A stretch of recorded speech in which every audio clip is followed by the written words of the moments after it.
only one.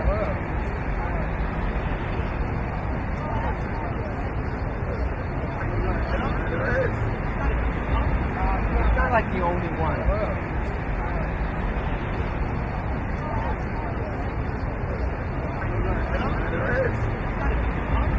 It's not like the only one.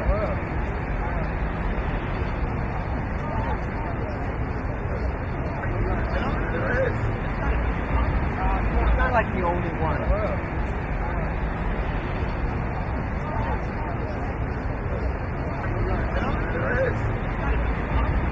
It's not like the only one.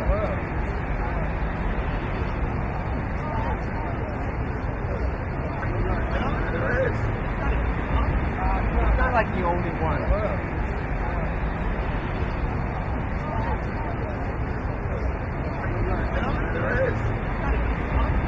It's not like the only one.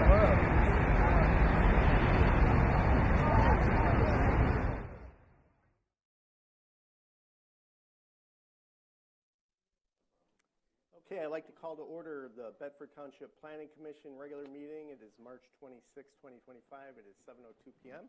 We could stand to do the Pledge of Allegiance. I pledge allegiance to the flag of the United States of America and to the republic for which it stands, one nation, under God, indivisible, with liberty and justice for all. Ms. Rector, can you do the roll call, please?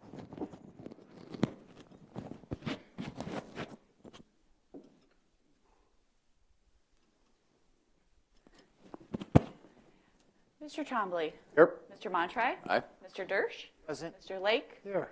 Mr. Mahoney. Here. Mr. Andrews and Mr. Helm are both excused. Okay, moving on to item 4, approval of the agenda. I'll make a motion, we approve the agenda. Support. Mr. Tremblay supports. All those in favor say aye. Aye. All those opposed. Okay, moving on to item 5, approval of the minutes from March 12th, 2025. Make a motion to approve the minutes of March 12th, 2025. Support. Mr. Dersch supports. All those in favor say aye. Aye. Aye. All those opposed. Okay, moving on to item 6, public comment. Comment is limited to 3 minutes, and this is not to do with the public hearing that'll be coming up. Anybody like to make a comment? State your name and city of residence. Gail Kane, Temperance. I would like to mention regarding 7B, I'm hoping that Jody will give us information if this is a property split or just will entail a split as well as a rezoning. And then as to 8A, the fences, I believe that if you're going to make changes to that ordinance, that you need to address all facets. Example, the color. And when you say a designer fence in the front yard, what exactly is a designer fence? My neighbor has 2 old stockade fences that he's nailed together, and that's his design. As far as outdoor speakers, we have businesses who are already using this at their facilities, and I believe the concern may come from the measurement and how that's taken versus the decibels. The speakers, number 1, the noise should be kept within the boundaries of the property. That's very simply put. I shouldn't have to call the police and have them come and tell me, sorry, your backyard's in the 200 feet because we checked from the road. That's not how it should be. And with you guys continuing to develop these skyscraper lots where you get a house in the front that had too much property, so they put a house behind it and they keep stacking them, you have backyard, front yard confrontations going on all the time nowadays. Maybe the speakers should be put at the property limit and face the house which is having the party. That might help as well too. And if you're not going to make a change to the ordinance department so that our weekends and night hours are covered, most of this is basically a moot point because we're going to be impacting our police department even if we're paying for the coverage to have these contract police officers. So that's all I have. I've got to leave by 8 survivors on. Okay, thank you. Anybody else like to make a comment? Seeing none, we'll move on to item 7A, new business. To open the public hearing regarding the request from Lawrence and Vanessa Meyer requesting to rezone from R3 SVOD, single-family residential located within the Samaria Village. Ms. Rector? Yes, again, the applicants are Lawrence and Vanessa Meyer, 6403 Millbrook Road, Maumee, Ohio. Property address 1430 West Samaria Road, Temperance, Michigan 48182. Current zoning is R3 SVOD, single-family residential located within the Samaria Village Overlay District. They are requesting RT, single-family residential, two-family residential located within the Samaria Village Overlay District. Parcel number 5802-510-00100 on plus or minus 0.141 of an acre. The subject parcel is zoned R3 SVOD, single-family residential within the Samaria Village Overlay District where there is an existing single-family dwelling, which is permitted by ordinance should the rezoning request be approved. The request is to rezone from R3 single-family residential located within the Samaria Overlay District to RT, two-family residential located within the Samaria Overlay District. The subject property has 52.14 feet of road frontage on West Samaria and 117.94 feet of road frontage on Porter Street and 0.141 of an acre, and it is a corner lot. The applicant's request to rezone is due to the desire to move forward to reconstruct and convert the existing single-family home into a two-family duplex, constructing a main floor unit and a second floor unit with the proposed layouts included. The applicant will be required to work with the building department and fire department to bring the entire single-family home into compliance with building and fire code for a two-family duplex. The surrounding zonings, the entire surrounding area is R3, single-family residential, all located within the Samaria Village Overlay District. The master plan designates the site as Village Center, intended to support a mix of commercial, office, and residential uses within a compact, pedestrian-oriented environment where residents can live, work, shop, and socialize. This designation aligns with the variety of residential, office, and lower-intensity commercial zoning districts. The Planning Department requests a review of the rezoning to be conducted by Lucy Fortin of the Manikin Smith Group, the planner for Bedford Township. Ms. Fortin prepared an overall review of the subject area and concluded the proposed zoning and its use is consistent with goals, policies, and future land use map of the township's master plan. In conclusion, it was suggested the Planning Commission make a recommendation to the Township Board to approve the rezoning for the following key reasons. It is in alignment with the township's master plan. The rezoning is consistent with the master plan's goals, policy, and future land use designation for Village Center. The rezoning is consistent with the township's vision for the area's growth. The property can accommodate a two-family dwelling, and the site is served by adequate public utilities and road infrastructure. And I believe the applicant is here to speak on behalf of it. Okay, is the applicant or the representative for the applicant, please step up to the podium. State your name and city of residence for the record.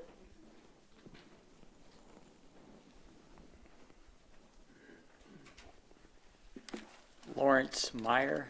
I live in Maumee, Springfield Township. Looking to make it into a duplex, and I think it will help with the community. Any questions or? Is there anything else you want to add to what Ms. Rector stated? No, just trying to convert it from a single family to a duplex. Okay. At this moment, if that's all you have to say, I'll open the public hearing. If anybody would like to step up to the microphone, you have 5 minutes to speak. State your name and city for the record.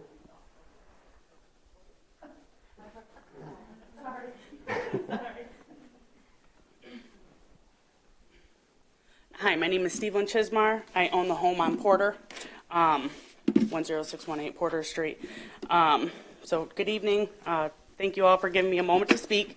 I'm here tonight not just as a homeowner, but as a neighbor who truly cares about our community. Again, as stated, I live on Porter Street. Our houses are close together. Our porches sit, right on the road. Our spaces are limited.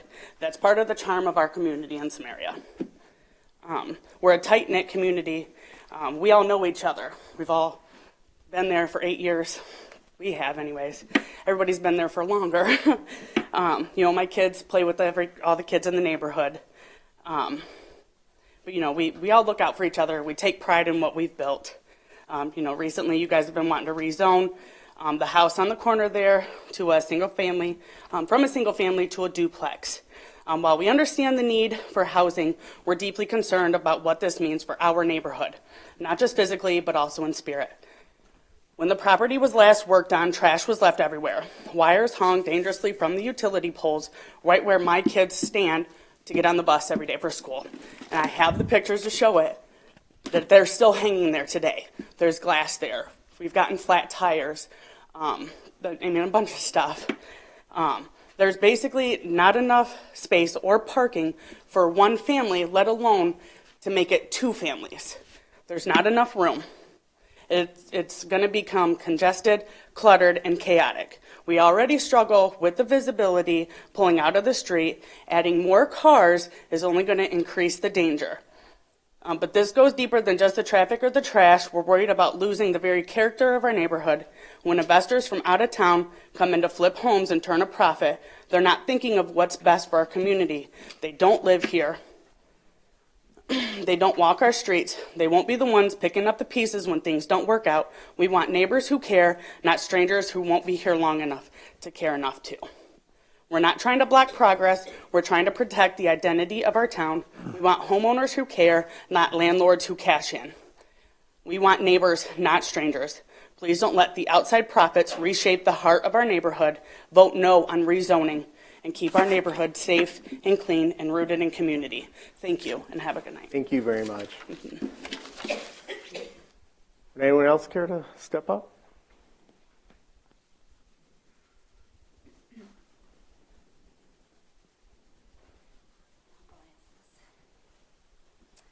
Hello, everybody. My name is Pam Porter, and I also reside 1432 North Street, which Marion? is actually, right around, you turn on Porter, and then you go around the corner, and it's North Street. We're right there. We also own the home on the end. It's a family home. Personally, I believe single-family zoning helps maintain the character of residential neighborhoods.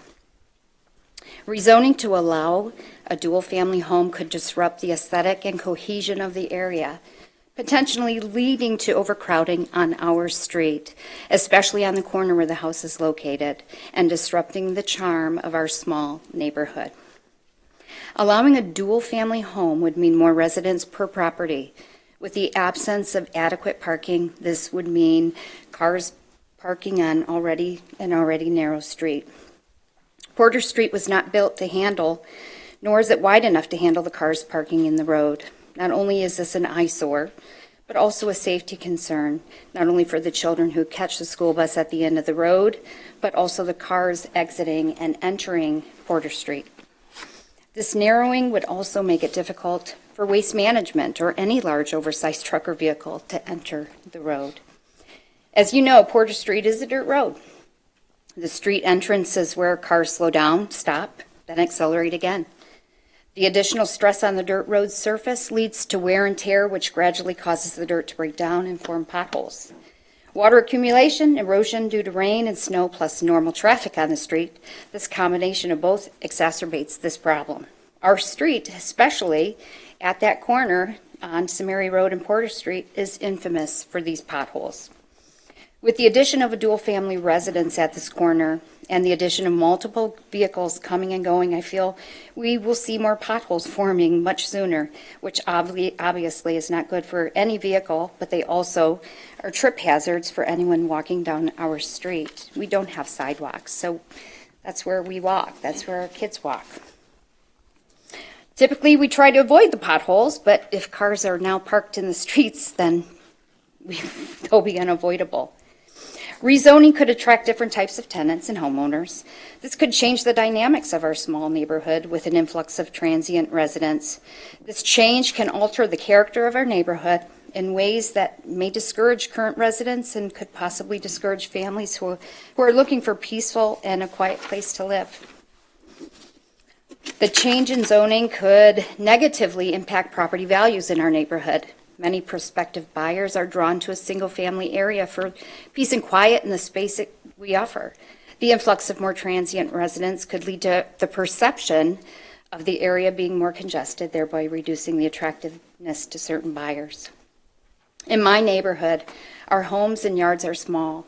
Our neighborhood is quiet and peaceful. I understand that neighbors come and go, and thus far we've always been lucky and have been blessed with kind and considerate neighbors.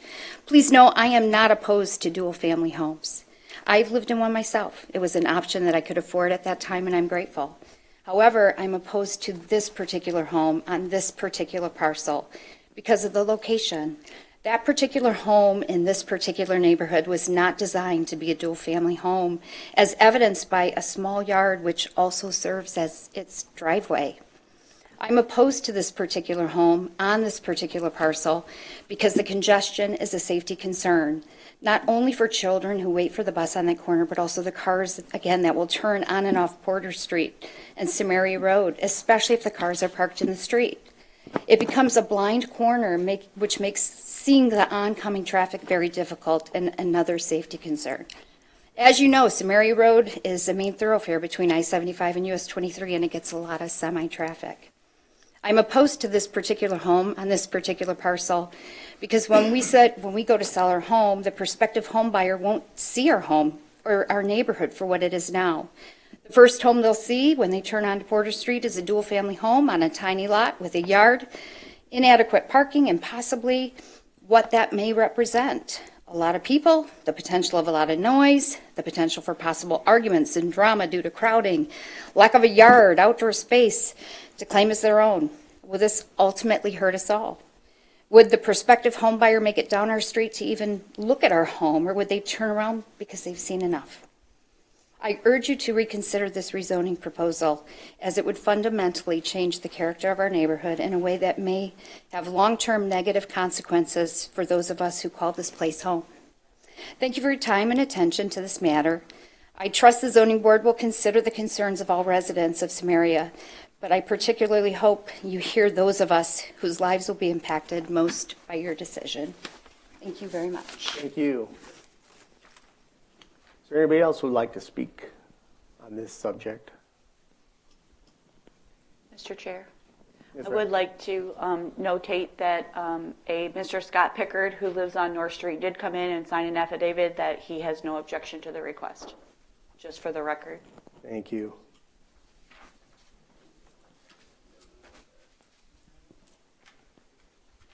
Anybody else like to speak? Okay, we'll close the public hearing. Mr. Myers, can you step back up to the podium?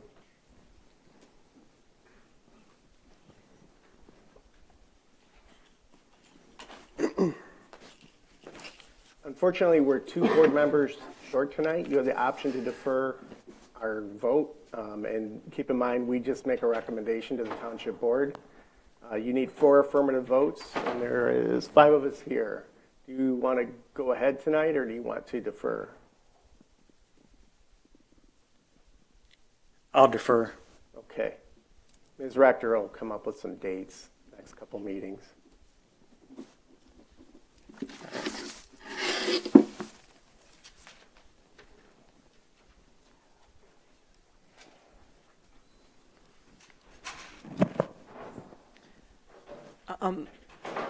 Ms. Ingram. The next meeting would be scheduled for April 9th. That meeting, we would be short 1 member as well. So if he wants to defer till we have a full board, that would not be until April 23rd. Mr. Myers, do you want to come back up to the podium? So the option of deferring to April 9, where we'll be 1 board member short, or April 23rd, when we should have a full board here? Which do you prefer?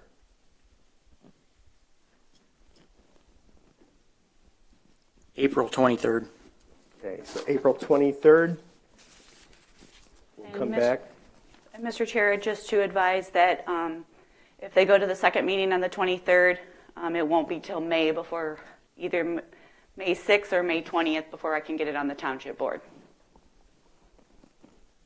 Sorry for the delay. These things happen every so often. Understand. Sorry for that. Understand. So thank you. Okay, moving on to item 7B. Mr. Rector. Sorry. I just wanted to advise the public that being the applicant did defer, you have the right to come back to the meeting on the 23rd. But keep in mind, you would want to speak at the beginning of the public comment if you have any further comments that you want to add. Everything that was stated tonight will be provided to the members for the next meeting, but that you would have an opportunity to still speak at the next meeting. Okay. Thank you, Ms. Rector. Now we'll go on to item 7B. The second public hearing is regarding the request from Mooney Real Estate Holdings, owner of OM Lambertville Realty, LLC. Ms. Rector? I'll let you do it all. You want to? Okay. The applicant is let them OM go? Lambertville. Excuse me? Would you want to let people go if they were just here for? Yes. You don't have You're to free to stay go here. if you were just here for that. Thank you. Feel free to go. We appreciate you being here. Okay. Let them leave first. Okay.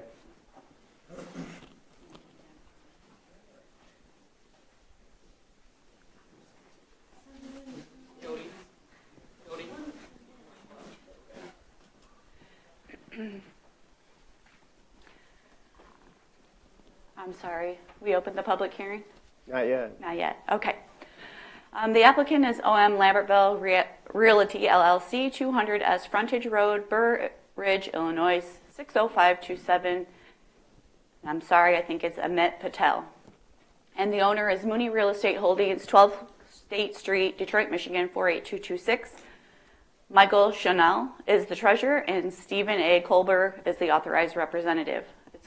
They're requesting a 1.485 portion of a 10-acre vacant land located on the west side of Secor Road, south of Quail Hollow Drive. The current zoning of that property is R2B, single-family residential, and the requested zoning is C1, local commercial. The subject 10-acre vacant parcel is R2B, single-family residential, located on the west side of Secor Road, south of Quail Hollow. The subject property has 660 feet of road frontage on Secor Road. The applicant is requesting to rezone an approximate 1.485 acre portion of the vacant 10 acres from R2B single family to C1 local commercial. The proposed resulting parcel will maintain approximately 196 feet of road frontage on Secor Road and plus or minus 1.485 acres. The applicant's request to rezone is to propose a commercial development with a Dunkin' drive-through end cap as provided by the application. Surrounding zonings are North PUD, PBO, RME, PUD Plan Unit Development, PBO Professional Business Office, RME Elderly Housing, and Single Family Residential. South is Single Family Residential, East is Professional Business Office, Commercial, and PUD, and Single Family Residential, and West is Single Family Residential. The master plan designates the subject property as suburban residential intended to provide areas for residential development. The future land use category supports neighborhood development and housing for those seeking suburban amenities such as 2 or 3 car attached garages, larger setbacks for landscaped yards, decks, play equipment, and private swimming pools. The Planning Department requested a review from Ms. Fortin, Bedford Township Planner. Ms. Fortin prepared an overall review of the subject area and concluded in conclusion, it was suggested the Planning Commission make a recommendation to the Township Board to deny the rezoning request for the following key reasons.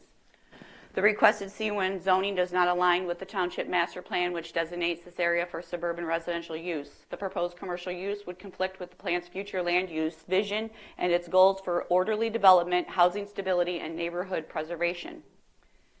The introduction of the drive-through or high-intensity commercial uses would be negatively affect nearby residential properties due to the increased noise, lighting, extended business hours, and vehicle-oriented activity. Unlike the DDA core area, which is designated for mixed-use developments, this location is adjacent to single-family homes, condominiums, and office space where commercial strip development would be incompatible.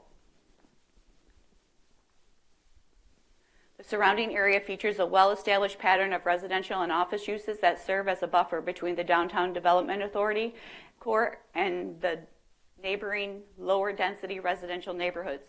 Rezoning this site to C1 would introduce a commercial strip development in an area that has functioned as a gradual transition from higher-intensity commercial to residential areas. A more appropriate use for this site would be an office or a high-density residential development use, which better aligns with the existing land use. My mic just shut off. Yeah.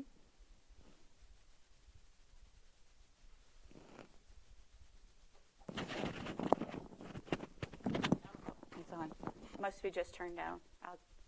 You can always talk louder. While the site is served by public water and sewer, the proposed commercial development with a drive-through would increase traffic congestion on Secor Road, particularly in a transition point where the roadway narrows from 5 lanes to 2.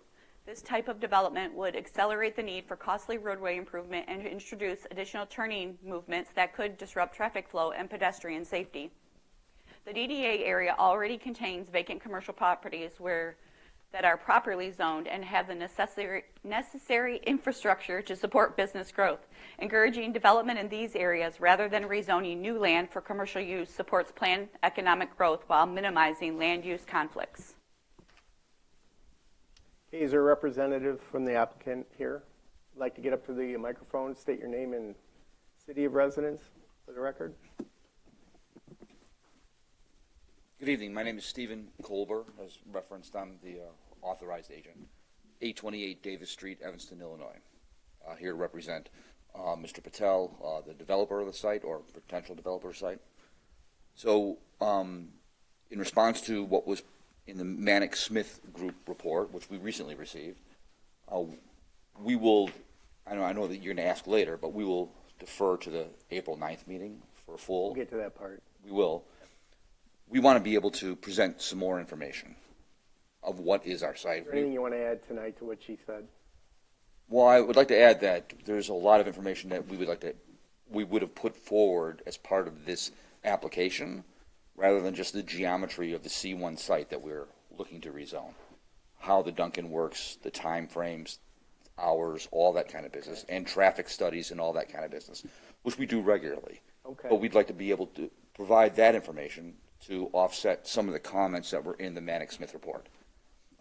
Respectfully, we're good neighbors, and we want to make sure that we are able to provide a development that makes sense. And so, seeing that all we gave was a rectangle of C1 without anything to back it up, we'd like to be able to support that. Plus, the broker that is working with us on the remainder of that 10-acre site is courting residential developments that are looking forward to what we're doing as part of that development, and we want to be able to bring those people in as well to speak to the project.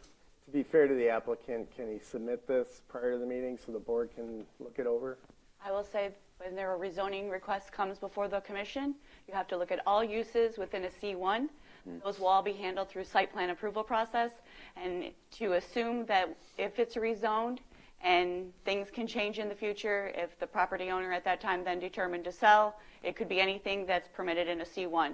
So that is why I think I spoke with Mr. Colber that those informations are not even accepting this site layout at least gives you a visual of what the area they're looking to propose, but you would have to take into consideration all uses in a C1 zoning district because we don't know what the future until a site plan is submitted. It could be any use in a C1 meeting the conditions of the ordinance. So as a planning department, I would take that information in and provide it, but as a commission, you would have to take into consideration that all of those conditions would be addressed during site plan, not by a rezoning. Fair enough. Thank you. Is there anything else you want to add? No, and respectfully, we do have a site plan to present of what we plan on doing with this site. Okay. All right, thank you. Thank you. At this time, we'll open the public hearing. Is there anybody who would like to get up and speak on the subject? You have 5 minutes.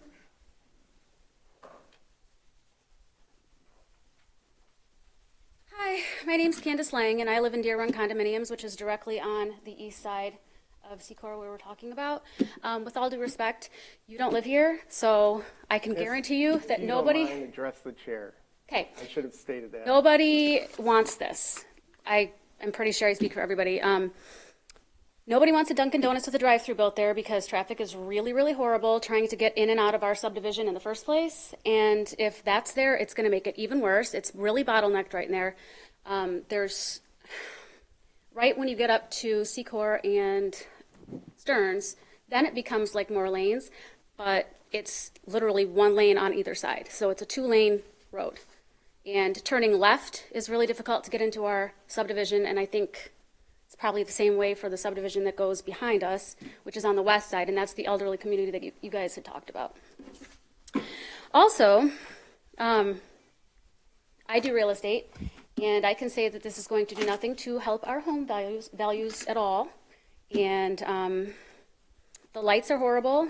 We already have something like, I don't know, like a quarter of a mile down the road, and you can still see the lights from that in our subdivision. So if we had something directly across the street, that would make it even worse. So as residents who live in this place, I don't really think that anything that Duncan can say is going to make it any better for those of us who live in this area. So that's it. Thank you. Does anybody else like to speak?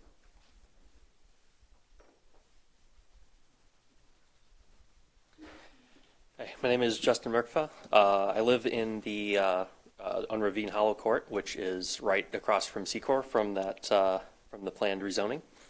And I just wanted to make a couple points. I did look over the analysis that was done by the Planning Commission, and there are a couple points that I absolutely agree with, and I think they're the most important ones to consider. One is that the stretch of Secor Road that that's on already experiences significant traffic, and making turns out of there sometimes can be very difficult. So I can definitely see necessary changes being made to that in order to accommodate additional traffic. And also, of course, businesses of the type that are being proposed definitely tend to reduce the value of properties nearby. So that's not something that we want either. And a point was also made that there are other nearby properties that are already zoned and suitable for that. So I just want to state that we are against the rezoning, and I believe that a lot of people in our community are also against that. So Thank you.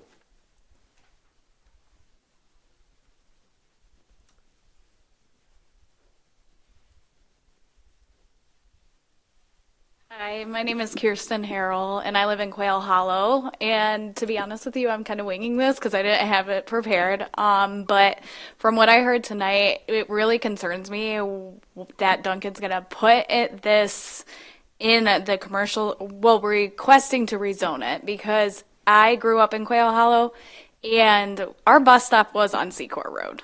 So it was super busy there. They have changed that thankfully since, but we have a lot of little kids in that neighborhood. And for the fact that people walk all the time on those sidewalks and people fly through our neighborhood all the time. And that is so concerning to me, especially if we do put a Dunkin' in there, because there's going to be a higher traffic volume. We already can't get out of our neighborhood on Secor to turn left because it's a nightmare. And so putting Dunkin' there, that's already going to cause a huge traffic jam because we get a bunch of people in from Toledo all the time. So that really concerns me, to the fact that more people would be going through our neighborhood to try and miss the light and try and get into the neighborhood. So that's kind of my concern, is that we're going to have more traffic in our neighborhood. And I already see people, I work from home. I see it every single day. People fly through our neighborhood. They go not the suggested 25. So that's my main concern, is the traffic and truly the kids in the neighborhood. So thank you so much. Anybody else like to speak? Step up to the microphone. Get in line. It's fine. You can get. Okay, in Temperance. I don't live over there. I don't go near the place. It is way too busy. It smells of fast food. The traffic is absolutely insane. And so I avoid it. I go into Ohio and do my shopping. The land that is there is a beauty, and it will be used. Somebody's going to buy it, and somebody will use it. As we all know, that's the theory. If it's yours, take the opportunity to try to make the best, and everybody's in for the almighty dollar. So, unless someone over there wants to buy it and donate it as a dedicated green space to that neck of the woods, which so many of our other ones should have been that were converted into subdivisions, it's going to happen sooner or later. The information, however, that excited me was the fact, and I'm hoping the board is open to that, which I'm sure they are because Jody said so, is the fact that the developer is going to stand up and supposedly give a full disclosure. We've had several as of late, both at the BZA level and planning, where we've had people blatantly lie to deceive the board of the intent of the use of their properties. So by all means, if this guy's got a story to tell, you need to let him tell it as fully as he's aware, even though I know that there's steps and stages that have to take place, because the people that live over there do have a right to know exactly what's coming into their backyard. Thank you. Thank you.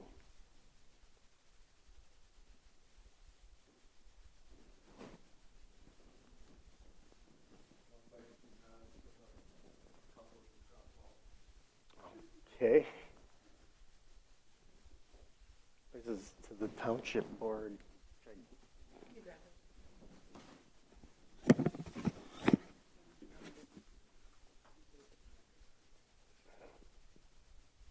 Good evening. Good evening. I'm Philip Purcell. I'm a member of the HOA board at Quail Hollow, and I'm also treasurer of the DDA. And so familiar with some of the businesses and also with the people that live nearby. One of the main concerns in all the traffic studies, and you can talk to if you haven't already, talk to Sheriff Goodenough on that. You know how we're doing timing and speeds and all that all hours of night on both Secor and Stearns Road. And Secor Road for primarily beats Stearns every time once you get south of Quail Hollow Drive. I think the highest number was like 112 miles an hour or something like that. In an effort to help that situation, as you probably know, the DDA has set up somewhere between $900,000 and $1 million on both the traffic light setup, at both Quail Hollow entrances, one that goes across to Kroger with adequate crossing capability for the individuals that all travel to Kroger. And the other one is the other end of Quail Hollow Drive on Secor, which also helps the commercial development across the street and also helps the residents on the other side of the street. So basically, that's going to be the second stoplight, both relatively similar distances from the main part of the business district. The whole intent is that hill starting down right after that is really anathema to anybody on either side of the road, subdivision churning in and all of that. And we feel, and I've only talked about 11 or 12 people from our DDA, not DDA, but our subdivision, and we have 39 entities that have been there, and we're fully built out. And it's really, really coming along well as some of the other subdivisions. The whole point of this, from the standpoint of merely traffic, is going to be exacerbated after you hit a stop right there on Quail Hollow and Secor to start up again and have more turn-ins and moving left, moving right. It seems to totally exacerbate that entire situation. And as I said, the people in any subdivision on either side of the street there are going to give the same positions that the earlier people have stated here, lady over here, and et cetera, et cetera. So the whole point is I haven't seen anyone that's positively affected by this planned activity. Thank you. Thank you.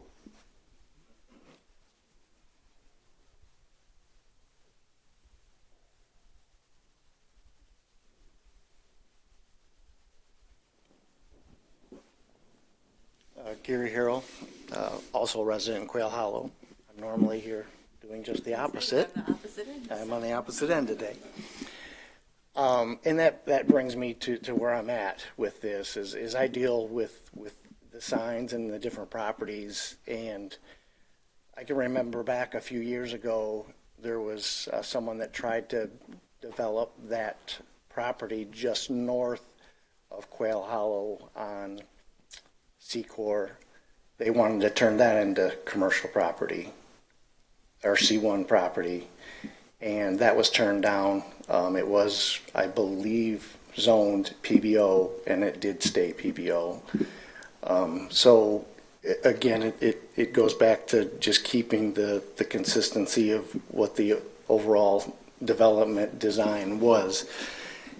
And the other concern, and you guys briefly mentioned it, is, you know, Dunkin' Donuts today, and it could be a bar tomorrow. It could be, you know, once it's C1, it's C1. And that's the concern that I have is, you know, we all want to see successful businesses survive, but if it doesn't, what's stopping something that let's just say they do come up with a great plan that we somehow could justify, and I don't know how, personally, I don't know how I could ever justify any commercial, but let's just say that. What stops that from, if they do go out of business and another business does go in there, they have to abide by C1 rules, and that's not what we're here for. So that's my concern. Sorry, do you live in Lambertville? Yes, I live in Quail Hollow. And the last thing is, nobody spoke about the wildlife, and there's an enormous amount of wildlife there that'll be greatly affected as well. So thank you. Okay, thank you. Is there anybody else who'd like to speak?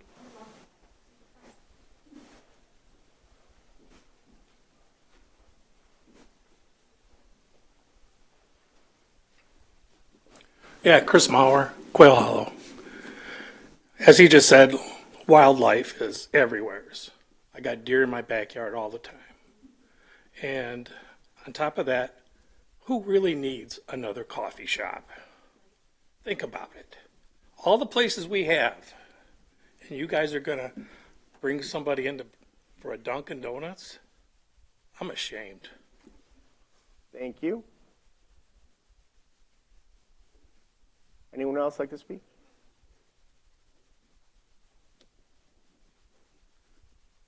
Excuse me, I'm Bill Schneider. I live on Quail Hollow. Linda, my wife, and I have been there 3 years. We moved from Ohio just a short distance, 1 mile, up to Quail Hollow, because the street was relatively, you know, it was a neighborhood street. And it's mainly, if you drive down that street and take a look, it's a lot of two-story homes, a lot of kids running around that street. And if you take the time to sit maybe across the street, across Stearns Road in the Kroger parking lot, and just observe that intersection and see how those people cut across and the speed with which they run down that road. And now Secor and Stearns, it's you cannot turn right on red, and we understand that, but that's going to force people down Quail Hollow to go get a cup of coffee. It's just more. It's a problem that we have, and it's just going to be worse with a change, I think. So, you know, we're looking at the safety of the children. You know, the animals, they've been moved all around Bedford, and yeah, I know with all the things that have been built around there, and I love seeing deer and all the animals. But boy, I tell you what, we sure don't want to see any kids hit on that street. And there's a lot of young kids. They're all two-story homes, family homes, and we don't need more traffic. We need less. So, thank you. Thank you.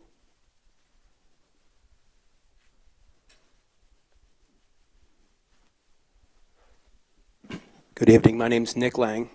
I live in Deer Run. This is the first I'm learning of this. Actually, probably about 2 days ago, I found out that this was coming up for approval. I do have a question. I don't know if this is the time that we can ask a question to the board. It isn't. It isn't. Okay. Well, I guess I'll just make a comment. You can state your question, and then if they move forward with discussion, the applicant said that they were going to defer, but you could state your question, and if we can provide an answer. Okay. So my question would be, has the applicant looked into any other C1 property that's available to them to avoid using this already zoned residential property for commercial use? Has that been? You don't know. Okay. So I guess my contention, and I think you guys did a very succinct job with what would be contentions here. My contention with this would be what precedent is set by rezoning this. If we're going to rezone this portion, does the rest of that 10 acres get rezoned for commercial use? And then now all of a sudden we've got a big business that we really don't want amongst all these residential properties. And I think that it's in the community's best interest for this to be passed off. And the reason, number one, would be that it's developed and it's intended for residential use. And I think you limit buyers, and you reduce home values in the area. And again, you're going to add traffic to an already very busy area. And I understand what this gentleman said. Makes a lot of sense. You're going to have people cutting down a street that's meant for residential use, trying to get back to a business to get donuts and coffee. And I think that it would be in the community's best interest just to keep that zoned residential as a show of good faith that that you represent the community that we purchased homes in and want to live peaceful in, and really have no intention of having a Dunkin' Donuts in the backyard. Thank you. Thank you.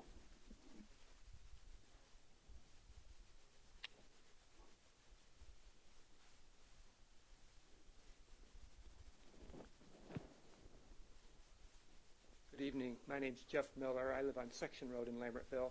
And with me this evening is Diana Vicen. Diana actually owns the property immediately adjacent to the 10 acres that's part of the proposed rezoning. Both Diana and I have here to express also our opposition to any rezoning. I think the reasons have been articulated very nicely, and the Manick and Smith report does a nice job of covering that. I think more broadly, the master plan does a nice job of creating a vision for Lambertville and Bedford Township of a really beautiful suburban area. And as the last speaker noted, once you start rezoning in kind of opposition to the master plan, you've really started to deteriorate on that vision, and it's really difficult to see a principled way not to start continuing to rezone commercial then down Secor Road. So again, mostly just wanted to express our opposition to any rezoning. So thank you. Thank you very much. Mr. Chair? Ms. Rector. I would just like to know if the board would like me to read the letters, I will, but the two letters received from the resident, one was from a Corey Nelson and one was from a Jake Heine, and Planning Department voicing opposition to the request. Planning Department did receive two letters, one from a Cheyenne Frankfurt on Quail Hollow and one from Brian Vincent that lives in the vicinity, and they both spoke of opposition. So if you would like me to read those letters, I will, or I will just note them for the record. But they will go on in the packet, and I can provide them in the packet for the next meeting if the applicant defers. I think that'd be sufficient. Pardon me? So include it in the packet. Okay, perfect. Is there anybody else who would like to speak?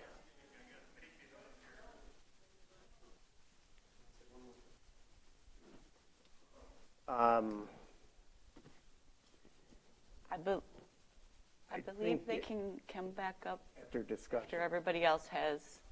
I believe he can come back up now that no one else has any comment. Come on up. Go ahead. Can I address these folks? No. I can't? Whatever you state, I'm sorry. Whatever you state, once the applicant makes a final determination if they're going to move forward, otherwise the commission will be able to address them. If you have any questions, now's the time to at least speak on them so the applicant is aware of your concerns and questions, and so is the board. I'm just curious, has this parcel already been parceled out, or has it been purchased, or is this just? Are they just trying to determine if they want to purchase it because it can be rezoned? I'm just curious what the... I think the request is to rezone it. Okay, so nothing's been purchased. So anybody in this room, if we wanted to pool money together to buy that property, could do that at this point? I suppose it's a free market. If you want to find the owner and make an offer, Okay. for it.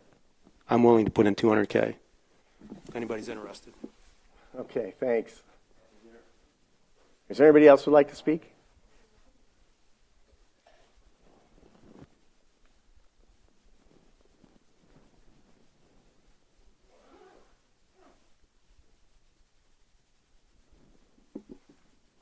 Good evening. Diana Vicente. I live at 3434 Section Road, Lambertville. We've been there for 43 years. We built our horse farm and our house, and we own the 48 acres behind us as well, which is all along the church property.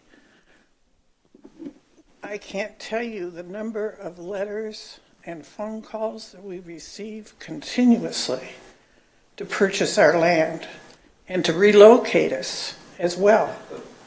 However, that's not the lifestyle that we want, and we have kept that land vacant for the use of by the wildlife and just for the beauty of it.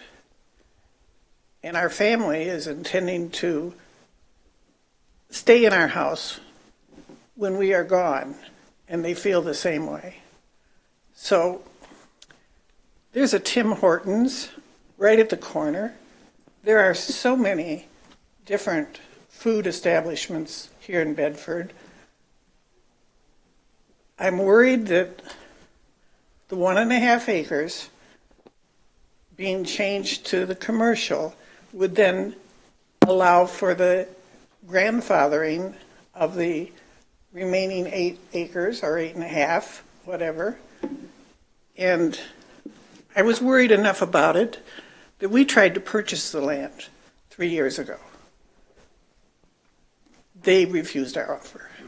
I also learned that they had contingent offers to purchase the land if we would sell our land as well.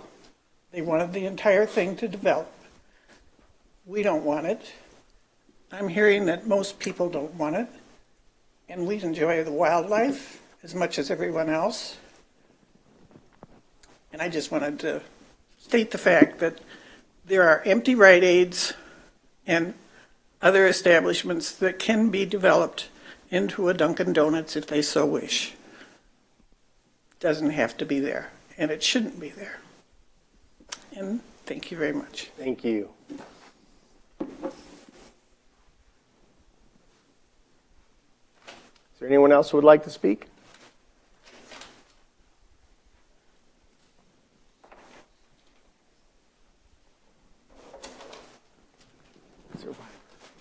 Okay, seeing none, we will move on to, I'm sorry, applicant, I need you to come back to the microphone. Can we first close the public hearing? Good idea. Yeah. I'll close the public hearing. It is 7:52. Okay, so here's the part where we tell you we're 2 members short. You need 4 affirmative votes for us to make a recommendation to the board. You want to have us vote tonight, or do you want to defer to a later meeting, April 9th or April 23rd? We wanted to defer to the April 9th meeting, but also provide a whole lot more information on what we're We'll doing. be 1 board member short? That's fine. Okay, so April 9.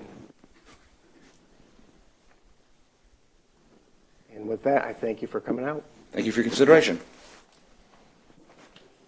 Okay, now, if you guys want to leave. Thank you for being here. Unless you want to talk about accessory buildings and fences, noise ordinances.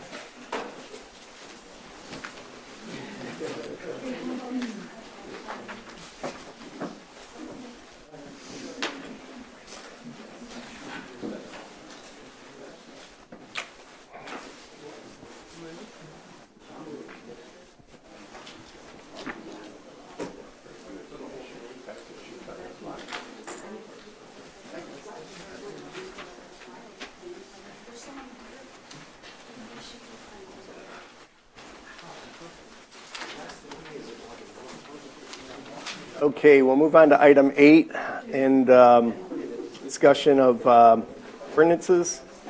First one being accessory buildings. Can we start with the fences, because it's the least I have discussion? no problem Perfect. with fences. So, at the last meeting, we had some discussion regarding, property lines and whether or not to require the survey and the cost and the waiting period. So, we did include this time we did find on one of another community's website, the consent to construct a fence on a property line. That was used by other communities. So we provided that for your review. We provided the application.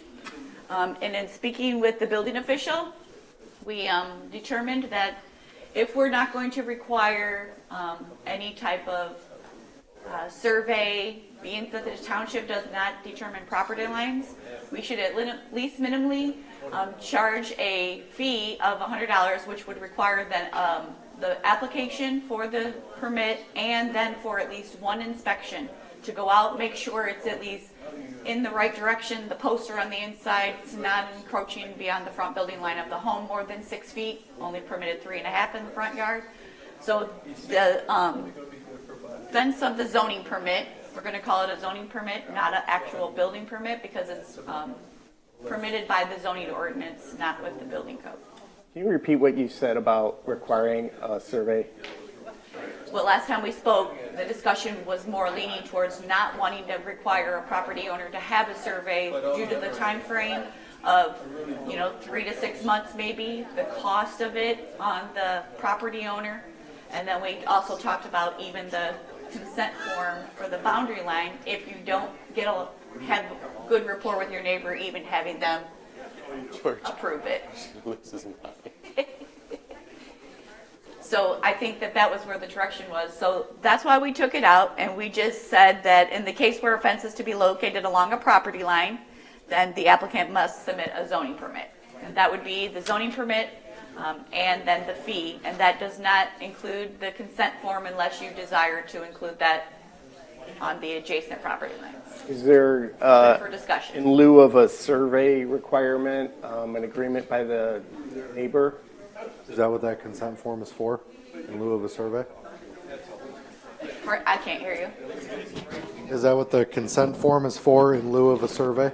It's that in lieu of the survey, is that unless they were to have a survey and show that they can clearly show where it's on their property lines, unless a property owner actually brings the survey in that they have done and provides it to the township, or they go through a land division is the only way we would ever have a survey on file. And then going out, township still doesn't want to take the responsibility on to go out, find a marker, and then. What about an agreement with the neighbor? Well, that's what the consent form is. Okay. On the property line. Consent of neighbor. Yep. Okay. So we're not requiring anything, but you can do that if you'd like. I'm sorry? We're not requiring anything, but you could do that if you'd like. It would either have to be included or not included. I think if we say it's up to the property owner and then we have a dispute, then we're going to have an issue. Then we're going to have a township enforcement issue. It's a survey or agreement by adjacent neighbors. That's up to the commission to make a determination, or just go with the zoning permit, have them submit the application, then we can at least provide the information of the ordinance requirements, give them the information, go over the plot plan of their property, and then the building official would go out and at least do an inspection that it complies with what they showed us, not determining property lines, and that states that on the zoning permit that Bedford Township does not determine property lines. Well, I'm good with the zoning fee, and that would cover the cost of a building official going over there. And the review for the township. And, but yeah, they should have a choice, either do the survey or get consent of the neighbor. That's going to be the discussion on the board. Yeah, discussion. Mr. Lake. Okay.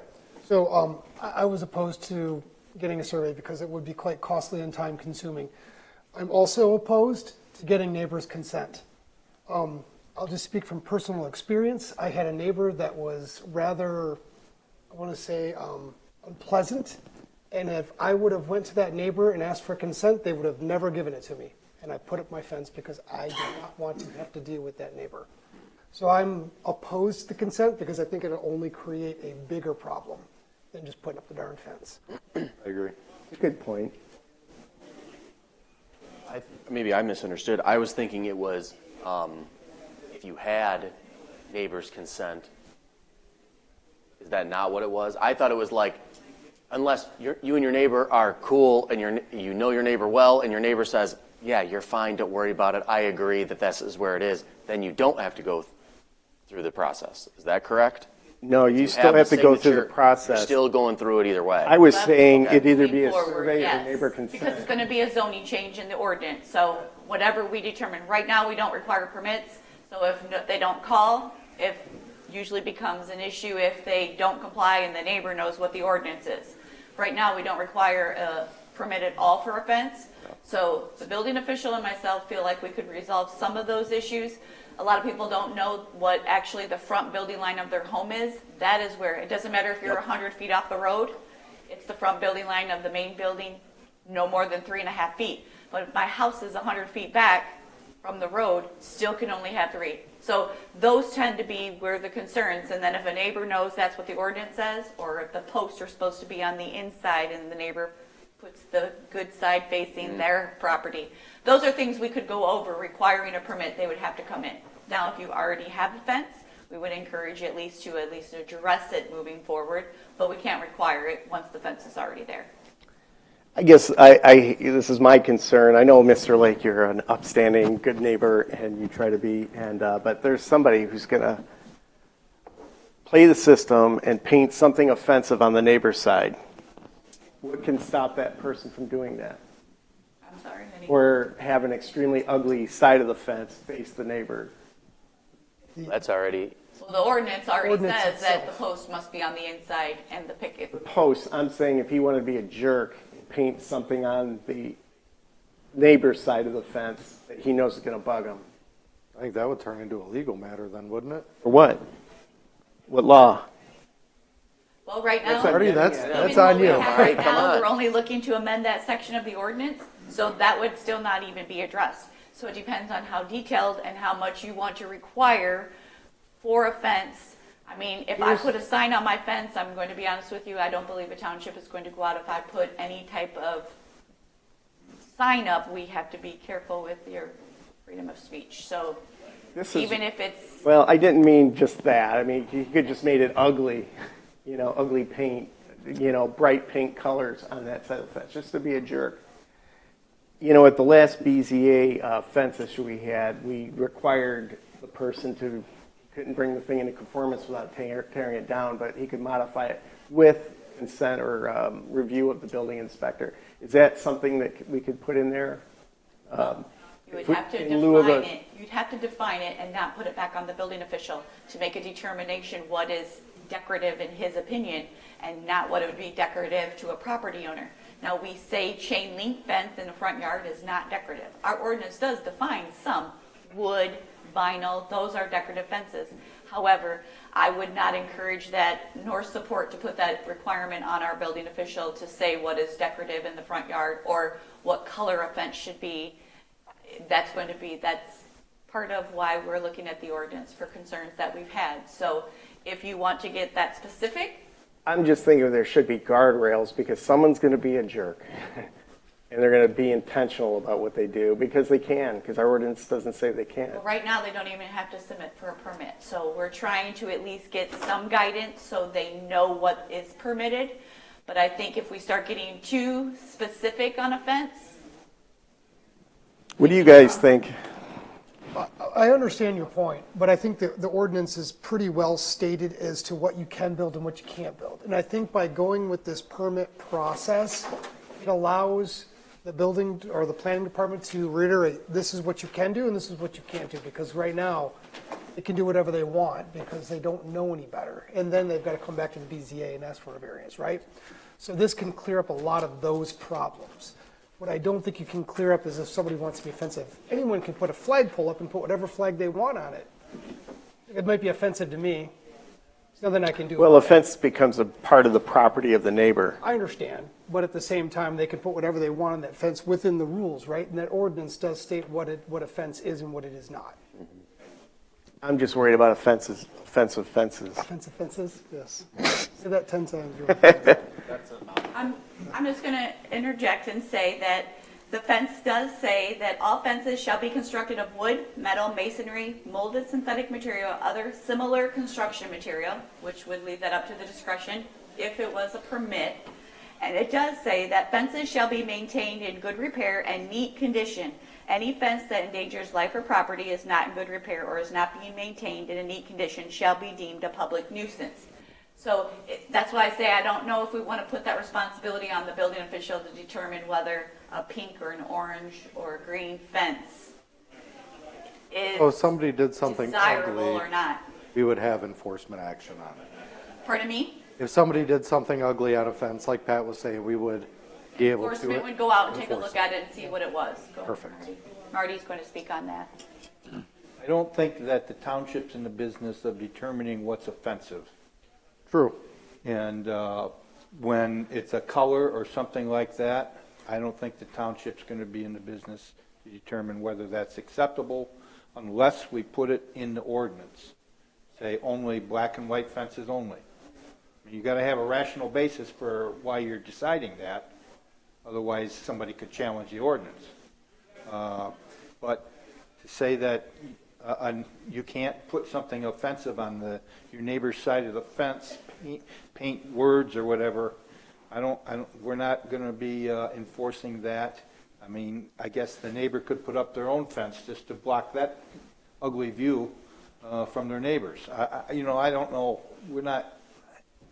It's just going to go down a terrible road. When the more regulations you have, the tougher it's going to be. And if you are having any regulations, you got to have a rational basis as to why you chose that, and they have to be objective, not subjective. I couldn't agree more, and there are ordinances that are just what you described. There's no basis to have the ordinance spelled out the way it is.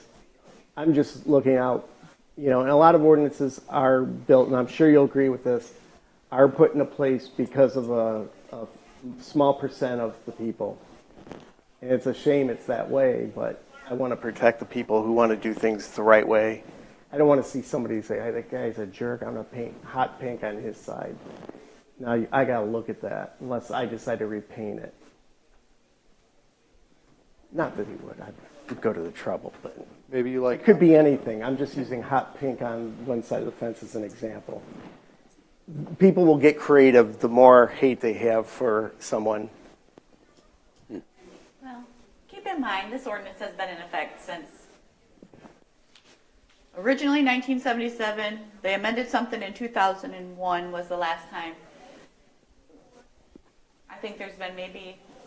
Well, there's probably the number 2 reason people come to the BZA is for fence variances. The number one is accessory At the BZA level, building. you're permitted to put conditions on it, so you can require those things. You can say it has to be a vinyl fencing. You could say it has to be aesthetically appealing to the house.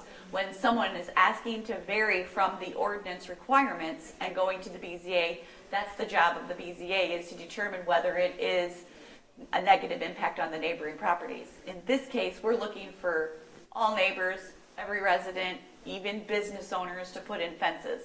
So I think when we start getting too restrictive or too defined of colors and, decorative fencing, it clearly states chain link of any type is not deemed decorative material for this purpose of the section. See if I can clear this up a little bit more as well, because I hear what you're saying. Now, I wouldn't say that I particularly love my neighbor, right? It's the reason I put up the fence. But I also wasn't going to put up something that was super offensive just to offend them, right? I wanted something that was aesthetically pleasing, that would fit the neighborhood. Some neighborhoods still have HOAs that have a deed restriction as to what you can and cannot do.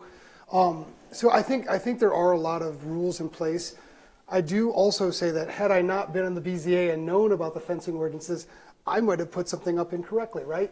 So I think that this permit fee, although a fee requires somebody to come in and learn what the rules are, is a huge step compared to what we've had in the past where people might decide to just go put up a fence on their own and have no idea what they can and cannot do and cause other problems where I've got the ugly side on my side and you don't, right? So I think this is a great step forward. Maybe at some I point agree. we evolve to what you're stating if we continue to run into issues, but I think this will alleviate a lot of problems currently in the township with fences. Anybody else? I'm in agreement that the neighbor consent said I misunderstood that. I would agree that, yeah, you can't give that to be any sort of requirement. You have enough to move on to the next one? Well, I would like a motion if we're going to move forward with what we've presented, and so I can get the public hearing notice with Mr. Camprath and get it published, because it still has to come back to you for a public hearing, and then to the township board for a determination. And I would like to move that forward if everybody is in agreement of what, just changing the language and requiring in D to require the fences require a zoning permit. And then we're just suggesting that the affidavit and/or survey is recommended but not required? Is that how it's going to be presented, or? I think it's just simply. Yeah, because on this it says that we got this permit application required submittals as a property line survey. Correct, because that's what was discussed. So if you want it, whatever we determine tonight, if we're only moving forward with that it requires the zoning permit, then we will remove that. I needed clarification so we can. That's what I'm. I thought we agreed comes back to you. surveys are not practical. When it comes back to you, it will Neither is be the consent. Neither is a consent form. Yeah. So we're saying zoning permit, yes, but as far as survey or consent, take that off. yes, Perfect. be removed. Yeah, you can say site plan and rendering of the fence I think that's appropriate. is, yeah. Agreed. Is there a motion? I guess I spoke. A motion to move forward with a public hearing. Based on the recommendation, this is unusual for us, so I think that's Yeah, why we're that's struggling. right. Yep. So you would like to make a motion, though, to move forward with the public hearing, subject to those comments that you want removed? Okay. I will make a motion that we move forward with a public hearing for the fence ordinance amendments based on the recommendations we just made to the zoning permit, where we want a zoning permit, but without a survey and without a consent. $100 fee. And $100 fee for the. Yeah, $100 fee to cover expenses for building inspection. Yes, because that will be requested to the township board to amend the fee schedule. Yes. Support. Okay, Mr. Tremblay supports. Ms. Rector, can you call the roll, please? Yes. Mr. Lake? Yes. Mr. Tremblay? Aye. Mr. Montroy? Aye. Mr. Dersch? Aye. Mr. Mahoney? Aye. Motion carried. Okay, on to the outdoor speakers. I know I spoke with Mr. Mahoney on this. We just want to give first and foremost clarification. This is for speakers only. No live music, no acoustics, no human playing any kind of instrument outside. Speakers only. And I just want to make sure we made that clear, that it's because there might have been some confusion at the meeting because of the special event that you can get a permit for, that's permitted 4 times a year. And then moving forward, this would be for those businesses that just want to have music for people sitting outside eating and drinking. But I did want to notate that some of the discussion was that the business owners are doing it, we're not getting complaints. The concern from the planning department's side of it is it was requested to the township board to take a look at the language. And we did so, and we are moving forward with it. I believe there are some business owners that maybe have some problematic already in the area, and they want to be able to have a process. So even though we have business owners already having outdoor speakers on their patio, some business owners want to be able to have a process, so should they have music and someone calls and complains, whether it's high volume or not, they have something that says, I went through the township's process because we have nothing to allow them to do it, if that makes sense. I just want to give some clarification of both sides of the businesses doing it and the businesses that want to do it.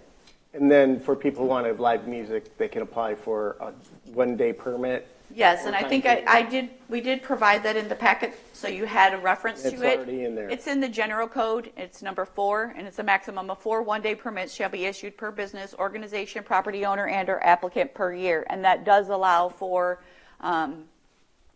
where you want to have more than just speakers. A lot of times, way back when, I think Sidelines used to do a parking lot party.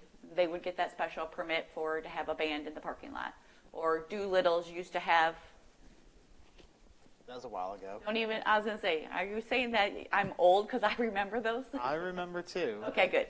So those are the types of events, those uses that you would get more of a special permit from a one day only. And it still goes by the time frame of the ordinance of noise. Mr. Lake. When we say live music and special requirement 3-4 times a year, I'm thinking about wedding venues. If they have a wedding every weekend when the weather is nice outdoors and they have like an acoustic guitar and somebody singing, they would only be able to do that 4 times in a year.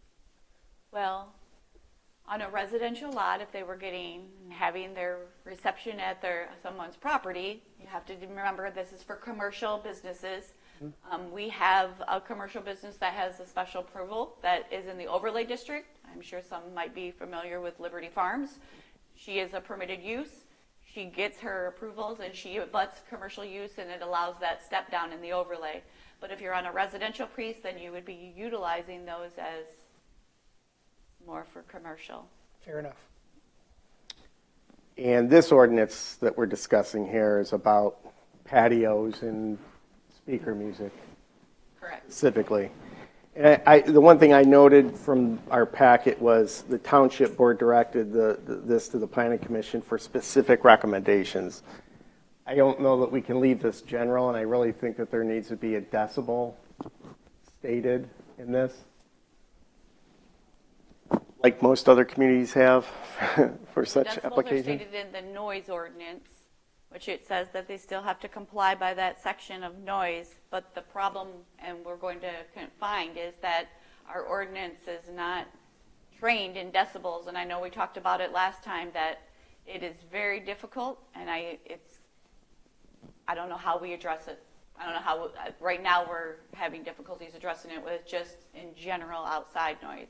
It would be hard to, because you can't read it from the same place every time. We don't have anybody certified to do it. I don't even know if you need certification to turn something on. I know there's phone apps where you can do it, but it would be at the property line of the neighbor, and you would turn it on and get a reading from it. My thing is, how accurate is that? And if somebody really wants to... Well, standards are specified. Right. So I'm just trying to alleviate anybody who's going to say, this is not Bedford, I have a right to peace and quiet in my... Well, if they're doing some, isn't that what we talked about? Wouldn't that be covered under a disturbing the peace, which would be a subjective judgment, which is outside of township ordinance, which would be call the police. That's who you would call in a disturbing the peace matter, which would be a subjective thing that a police officer could say yay or nay on whether you leave it to the county sheriff. I would think, like, for that type of thing, I think that it already exists, and I don't know how else you police it, and I think that already exists. They're permitted to legally. Do it. Yeah. Well, if they do, they do.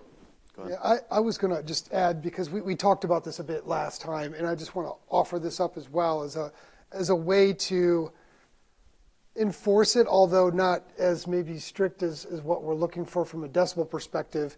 This is they've got to come through with a renewal every year. If this is a business, which I don't think any of our businesses would, that abuse their ability to have this, it would come out in public record every time they came over for a new permit each year. And a board like this would hear that every year when they have to approve another permit. There is a mechanism, right? I'll bet not as great as a decibel reading right there on the spot, but it's something. which right now we have nothing.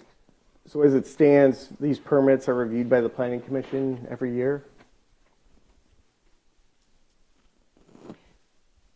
Once they get the special approval, it would stay with the property. If there are complaints, then it would come back to the commission. Otherwise, they would submit for an annual fee, and that's where, as a planning and building department, we would confirm that there have been no complaints. Should there be complaints or anything, we would address those at that moment. If there's a complaint comes in, I believe that we would follow up with their special approval use because it can't become a nuisance to the neighbors. I also wanted to state that I know last time we discussed of the time frame, and I know we didn't really give an end time. Right now, we still have it till 10 p.m. I don't think that's unreasonable for a business to have outdoor speakers till 10. However, I know I spoke with Mr. Mahoney on this as well. Maybe we should require the speakers to be at a certain height and that they're required to be directed inward on the patio. That would eliminate, I believe, some of the concern with noise and sound traveling as well. I would be opposed to that, but I don't know if I can speak intelligently around how that would work.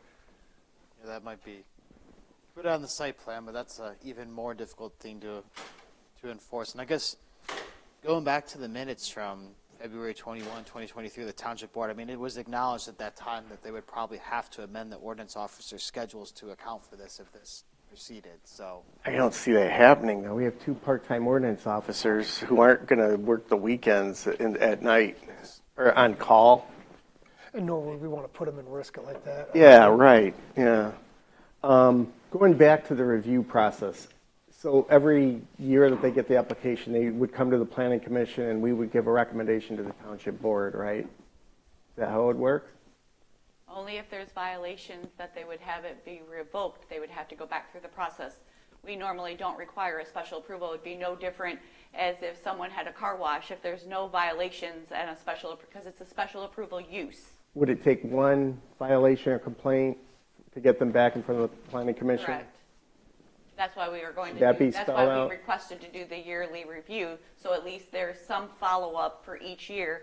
And with the restriction of the time frame and the time we're allowing it, I think that we can maintain that as a township. I mean, I get ultimately it's not our decision, it's the Township Board, so the elected representatives, and they have to answer to the constituency, right? Correct. So, and they would be the final decision on it as well. It's going to come to you for a recommendation to review the site plan because they will have to submit a plot plan showing all those requirements, and then you'll make a recommendation to the Township Board. Special approval, you can, make your concerns, landscaping, lighting, all of that will have to be shown of what they're proposing for those patio areas. mm-hmm. So in the site plan, Kyle, you see an encumbrance of having them specify where the speakers will be located, in what direction? Enforcement is going to be the challenge. Is who's going to go out there and verify that that's correct? Is that building official or is that ordinance that would go out there and verify they're in compliance with the site plan? When they do the site plan, it will be the building official that will go out initially. Ordinance enforcement is going to do if they don't comply by the ordinance or the requirements of the special approval. Keep in mind, this is being presented to you. If you determine, just like when we went through the ordinance with chickens, if you determine you don't want to move forward, you can make a recommendation at this time. We would still like to continue either to work on it or take it to the Township Board and say that we're not moving forward with it. You can guide the planning department to continue to work on amending the language. Nothing has to move forward. It's up to your discretion. Can you explain the maximum for one-day permits? Like, what is? I don't think I understand that properly. What is that for? Is that special use, or is that's not in general, right? For the outdoor speakers, you're only allowed to use outdoor speakers 4 times a year. Well, it's about live music. So that's for live music only. If you read C, it says a person, firm, business, or other organization may obtain a temporary one-day permit for the use of an outdoor speaker or other sound amplifying device, where you're going to get into bands and hooking their guitars into an amplifier. And that would otherwise not be permitted by ordinance. Speakers are not going to be outdoor. Mood music is not going to be the same as getting these permits. Yeah. And then you can have them for special occasions, limited to but not limited to holidays, religious services, fairs, bazaars, festivals, carnivals, weddings, those types of things, you would get the special use of permit and have that be what is provided. And you have to have it 2 weeks ahead of time. And is that what the special approval that we're charging $950 for? No. No, Is that? special approval is the ordinance that we're creating. This is the 4 times a year, I provided this because this is already in the ordinance. Anybody can come for it. We're not looking to amend this, but what we're allowing is not this type of music. We are not allowing amps and... Yeah. I was confused about it too. So the special approval fee is a $500 fee, $50 escrow, and that is for the review process to come before the planning commission, pays for the fee for the board members, public hearing notice, pays for mailings and the public hearing. So that's where that comes in. They pay that one time, and as long as they stay in compliance, they only pay the $25 annual. Okay. Just think about a patio at a bar, and they want to have some mood music. Then we don't want it to carry off into the neighboring subdivision. That's what this is about. So I had a couple of thoughts last time, maybe kind of put a bow on this. I'm not opposed to anything in here. I just want to make sure, and maybe it's in here, it's got a one-time special approval and an annual review. If we can ensure that in the annual review, if there are any complaints for this specific location, that it goes under reapproval. And I think that would then trigger a public hearing to go over their plan once again, right? If there was a complaint. That's what I'm suggesting. Therefore, it causes them to really be thoughtful as to how they approach this. In addition to, there's a lot of stuff to go through here. If you put all that on there, they really got to want to have speakers, and they don't want to abuse it. So that's kind of my logic as to how we could approach this. I would add to number 7, the number, comma, direction, comma, height of outdoor speakers, and we're going to have to come up with a height. I don't think they should be at 4 to 6 feet because they'd be right in your face while people are trying to talk. That doesn't make sense. But I don't want them 10 feet in the air either. Because that would add to carry. But everything else, I'm good with. I'm glad you changed the dates and the time. What about the Sunday night to 10 o'clock? That's the only item on the time that I almost would say 8 Sunday through Thursday. Sunday's already not a very busy night for most restaurants anyways, and it's the end of the weekend. I'd be all right with that. I'll agree with you.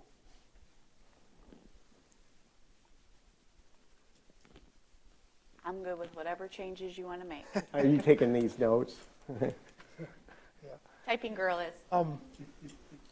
One other thing that we had talked about last time, and I think Ms. Rector had mentioned it's doable, but when the public hearing goes out, we also talked about having a wider range. I think it's 200 feet currently within the property line of this specific property.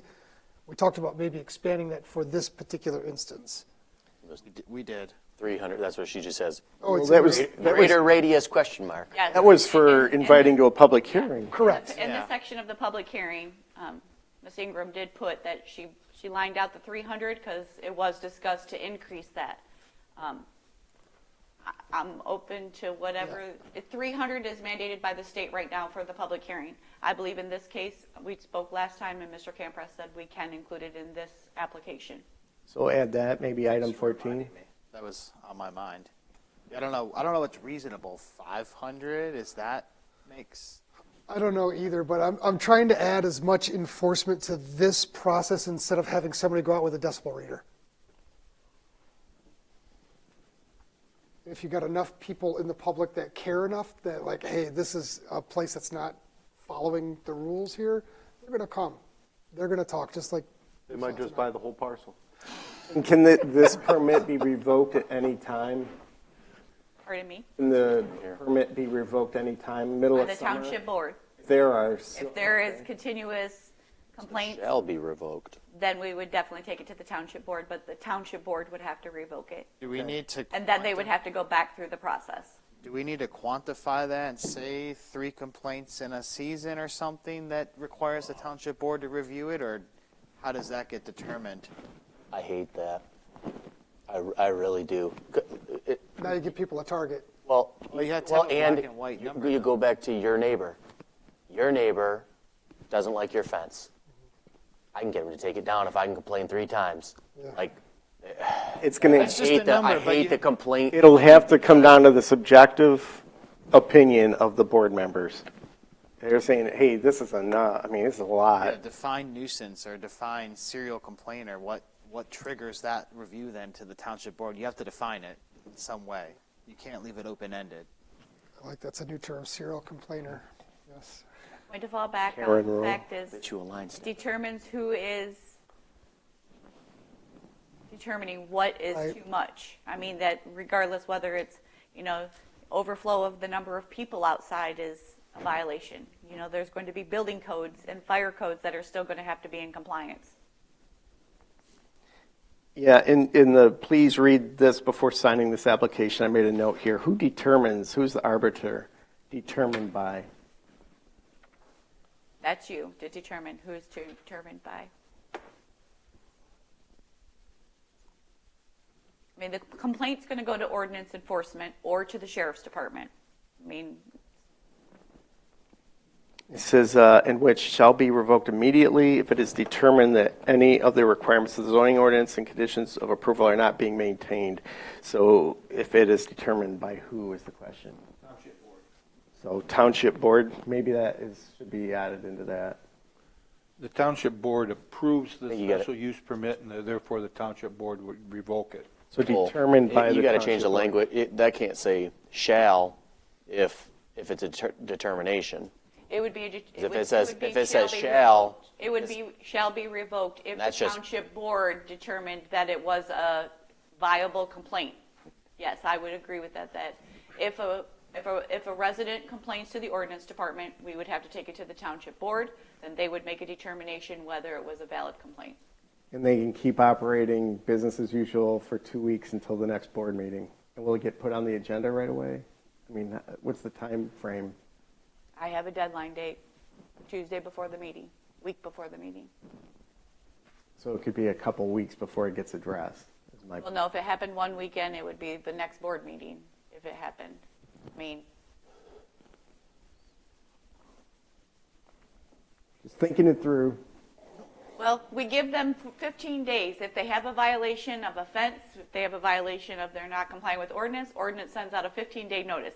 So minimally, they have 15 days or sometimes 30 days, depending on the violation of the ordinance.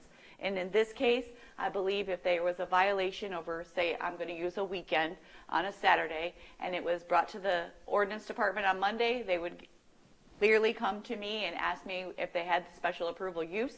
On Tuesday, I would put it to the township board. It's only going to be that long period in between of the 2 weeks that would have to, the following weekend would be the concern. But I still believe the ordinance would go out and advise the property owner that there was a complaint. Complaint happens, goes to the township board, they say, they're not in violation. Township board is the ruling board. Month goes by again, more complaints pour in. Do they see it again or wait till next year? I'm thinking that, trying to think through how this would flow, that the ordinance enforcement or the sheriff's department would receive and investigate the complaint. They would provide that complaint in written form to the planning department. The planning department or the ordinance enforcement would review the ordinance to see if there's a violation of one of the objective standards. People, driveways, parking, whatever it is, the speakers weren't in a place where the site plan required. Those objective standards, they got to be bona fide complaints. They can't be just a nitpicking neighbor making a complaint. Just a complaint saying, I don't like what they're doing there, is not violating an objective standard. So I think it's going to have to go through some kind of gatekeeper here for practical review to the standards before it gets given to the township board. How do we spell that out? I think that'll probably be more of the our ordinance enforcement than it would be the sheriff's department. Well, it depends if I just want to make sure we spell it out. In I can tell you from experience, sheriff's department will go out and be like, all right, yep. Yeah, the ordinance nitpicking neighbor department. clause. Or it could be legitimate neighbor clause. Legitimate neighbor clause. It could be legitimate. Yeah, that's the tough part when you say what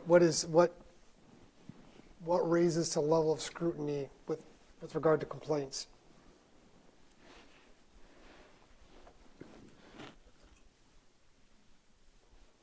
The other thought is if there is it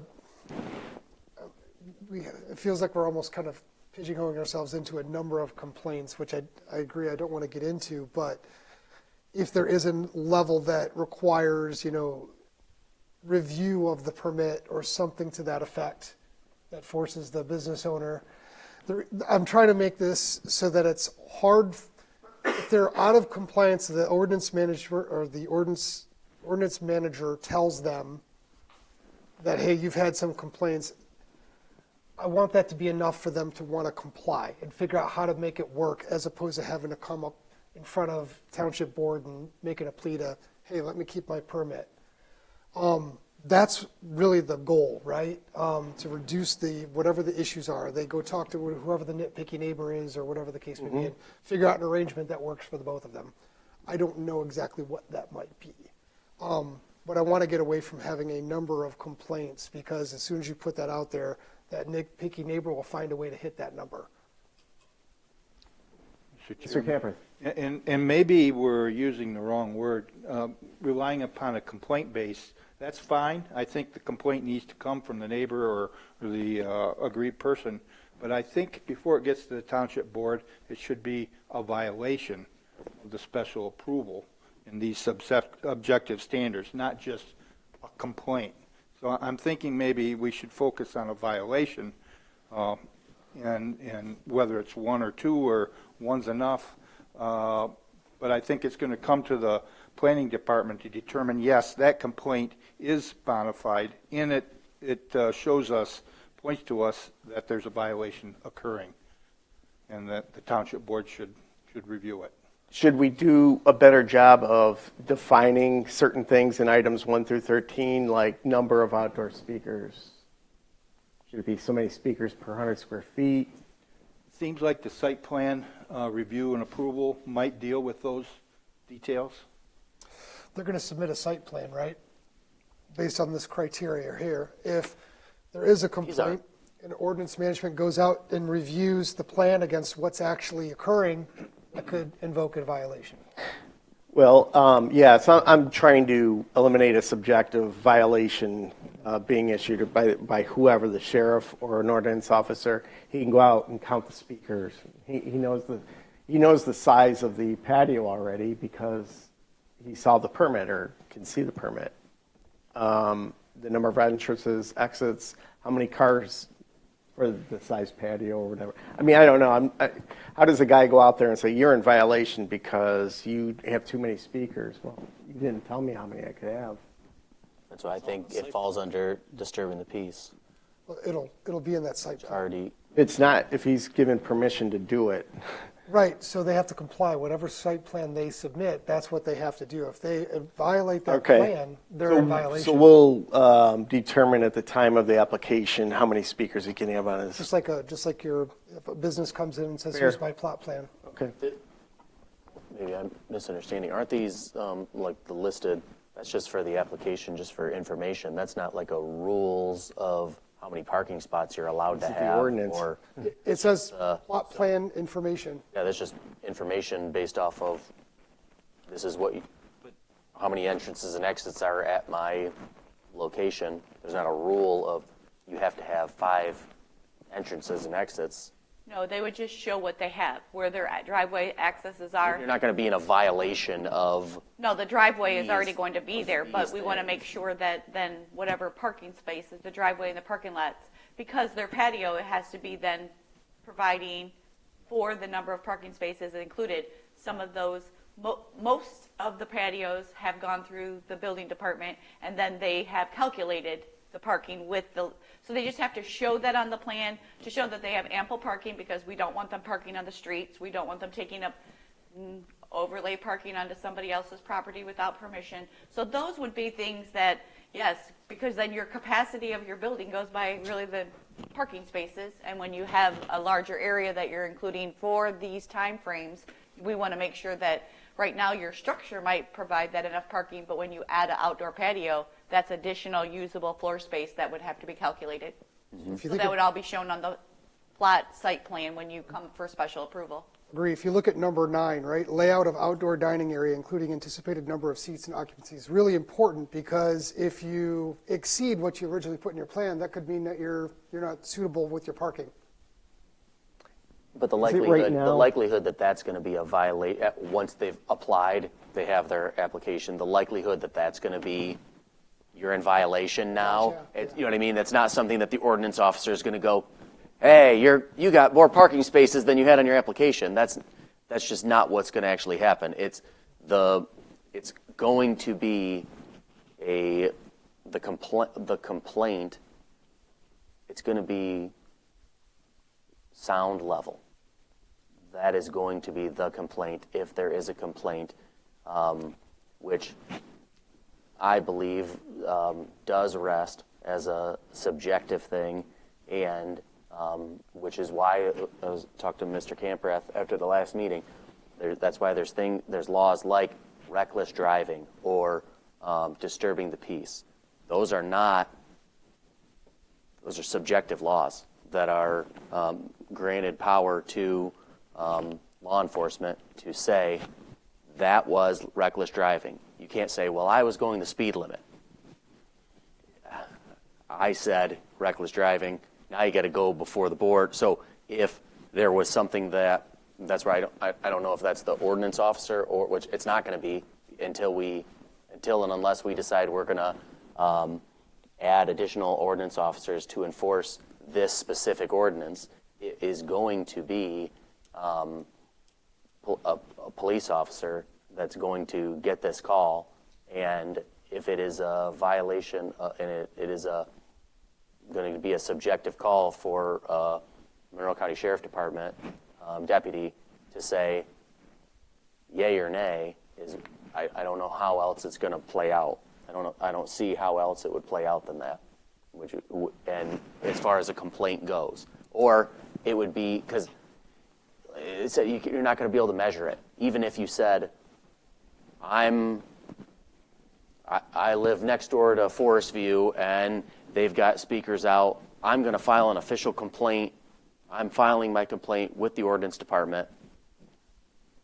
I can file that, but there's no one's going to come out at 8 o'clock on a Friday night and go, yeah, you're right. All right, I'll go talk to them. And yep, you're in violation. Without, unless ultimately, this is always going to be. It's always going to be that. subjective. It's going to come back to you on the township board ultimately. Yeah. And if you guys hear enough of this, you're going to pull the plug. Exactly. If you deem it legitimate.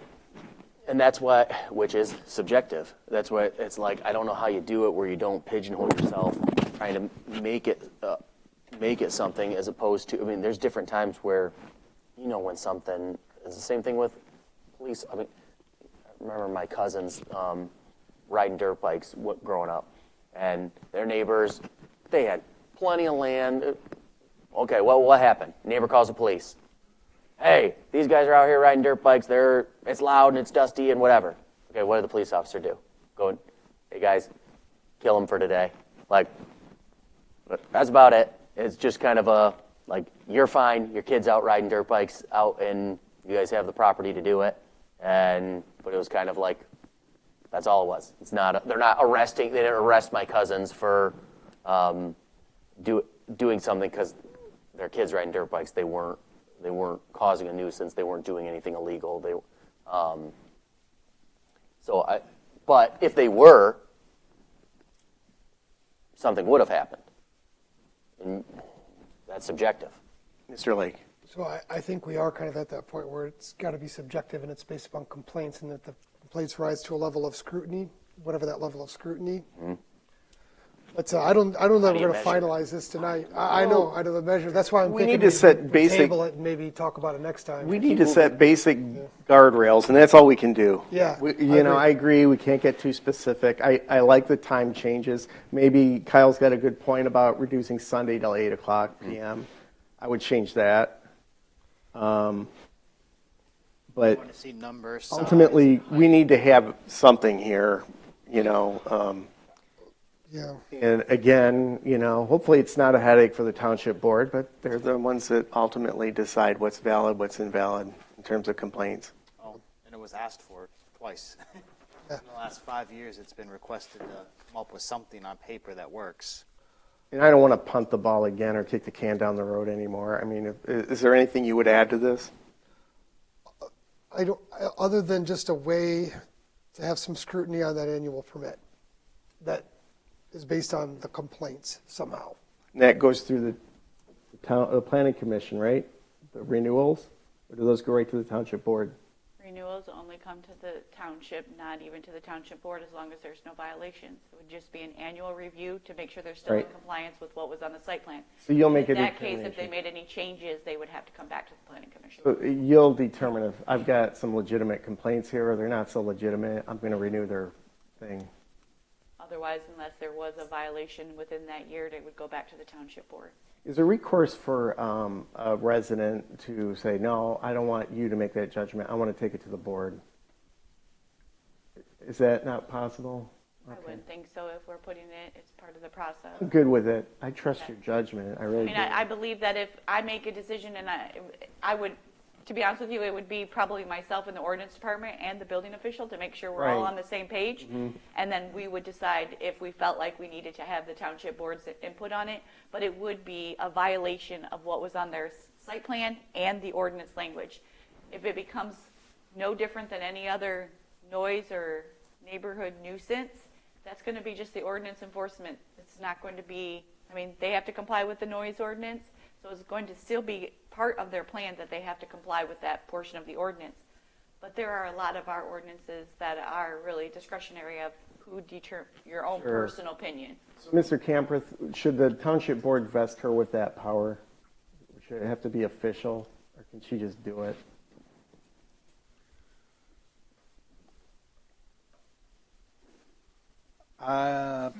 So right now, there's nothing in the ordinances that directs this sub process.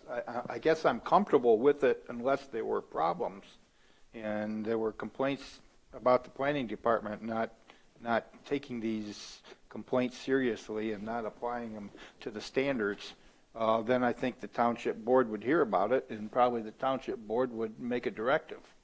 But I don't know. Comment, that would be. I'll be honest with you, in that perspective, if you read, I have to go back. If you read the section of the special approval use, the application, it says the planning commission may request the applicant provide additional information, and then you scroll down and it doesn't actually even define it. It just says, should the special approval be granted, the special approval shall only apply to the requested and approved, and the approval shall expire and become null and void without further notice or action. So to me, if they're in violation, if it's null and void and they're not complying with the special approval by the planning commission in the case where the special approval use has not been established within 6 months. So there are requirements of a special approval, but I'm fine if you just wanted to go to the township board. If there's a violation, and letting the township board, but I believe that in some instances, there's going to be a direct violation, and I believe then that's really wasting the time of the board to make a decision and then holding it up for another week without addressing the concern. Good point. If you had, that's the thing. Are we going to add night and weekend ordinance to police this? Because I would think you could have, I was just thinking, like, if you had something where you had a recommendation, if the board would get a recommendation by the ordinance officer, like, that would, the ordinance officer would be the one being subjective and would be the one that would, like, be able to let you know one way or the other if you're like, yes, there is an issue here. I'm recommending you pull this, but without, they're not going to be, when this is going to be an issue, they're not going to be there. Go ahead. I'm going to suggest that maybe we table this. We'll work with Mr. Campress, see if we can come up with some more clear defined direction on how to address it, where we can address it, and then we can always bring it back. And keep in mind, this was a direction from the township board at the time to at least look at the language. If you're not comfortable making the decision to move the language forward, then at the next meeting, then I think we should then just table it and continue to look at it. There's nothing that says that we have to move. Some of them I like to get, like the fence one, I think it's important to have a permit for. But this is going to be a whole new section of the ordinance, and I think we have to be very careful of how we're going to address it to make sure that all your concerns are addressed, because it will come back to either you or the township board. So I'm fine if we want to table this, have discussion another meeting, because I'll be bringing other ordinances again. So we can add it on for more discussion, and then we can maybe get some more clear information. If you have any input on how you want to language it, put the language in, please send it over, and we'll get it, we'll address it. I'm open to any comments you may You have. think in April 9, the next time we would talk about this? No, I will not bring it back on April 9th. April 23rd. I'm working on my master plan information, because I want to get that to you, because in May we will be having a workshop. So I believe that that is important. I will not bring this back. Definitely. Yes, so. Anything we do is not going to be ready by the time summer comes around anyway at this point. That's what I was trying to think. Do we want to get this done before summer? Can we get the We minute? haven't had it, so I don't want to rush just to make one Okay. comply. I would rather wait and do it right. Otherwise, we will then have more concerns once we put the ordinance in. We don't want to have to tweak it every Right. time we find a complaint or violation. Can you email the minutes from this section as soon as you're able to, so we can have more time to look at it and think about it? Well, we'll be back on the 9th, so they will be approved on the 9th. In 2 weeks. Have this updated, everything we talked about? Yes. Okay. All right, you guys want to table this? Should we take a vote? Definitely. Take a vote, or should I? All right, we'll table that. You're giving me direction. All right, let's move on to accessory buildings. Okay, so, this is one of those things that once we start tweaking it, we find more information. So when we were doing the amendments from the last meeting of the accessory buildings, a gentleman came in for information on an accessory building, and he had a half acre, and he wanted 2,500 square feet on a half acre, which is currently now what we permit. Well, on our last discussion, we decreased that to the 1,500, and I don't believe we want to cause more variances for people that already have 2,500 square feet of accessory buildings. I don't think we want to go back and have them ask if something were to happen to one of their structures and they can't have any more. So we tweaked it a little bit more. If you notice, we moved for the quarter acre to the 0.45 acre. You can have 1,000 square feet or 1,500 square feet and be 14, 10, and 5. The building official felt that that was more flexible instead of the huge jump from 800 to 2,500 that we were trying to eliminate the last time. But before, in the accessory buildings, for a half acre, you could already have 2,500. So I think we might cause more issues if we went below and did the 1,500 there. If a person already has a structure that's 2,500, they would not be able to rebuild it. If we went to 1,500 less of what was already permitted by ordinance. So then for the 0.45 acre we did, or greater, we did the 2,500, and we increased this heights by the setbacks. So if they wanted a structure 2,500 or less, they could do 14 feet, 10 and 5, which is exactly what was permitted by ordinance before. If they decided to go to 16 feet, they would have to meet the setbacks that were existing, 15 and 10, and if they did 18 feet, they could do a structure that was 15 and 15, which are the setbacks. And we did go over this again with the building official before he went on vacation. So we just tweaked that one section of the 800 and to 1,000 and then to the 2,500, but we did include then the heights of the different setbacks. And if they determined to go those heights, then they could meet those setbacks instead of the increase. Because the ordinance before did state that if you get down here, a minimum placement of 15 feet from any building and 20 feet from the main building, all of that was just repetitive. To me, the top of the structure, the top of the accessory table, whoops, I'm sorry, it already says minimum setback from any building. Well, I don't know why on then the conditions, it was the same setback at minimally 10 feet from the main building, and that increased as you went down from the size of the structures. And 10 feet is the minimum from the building code.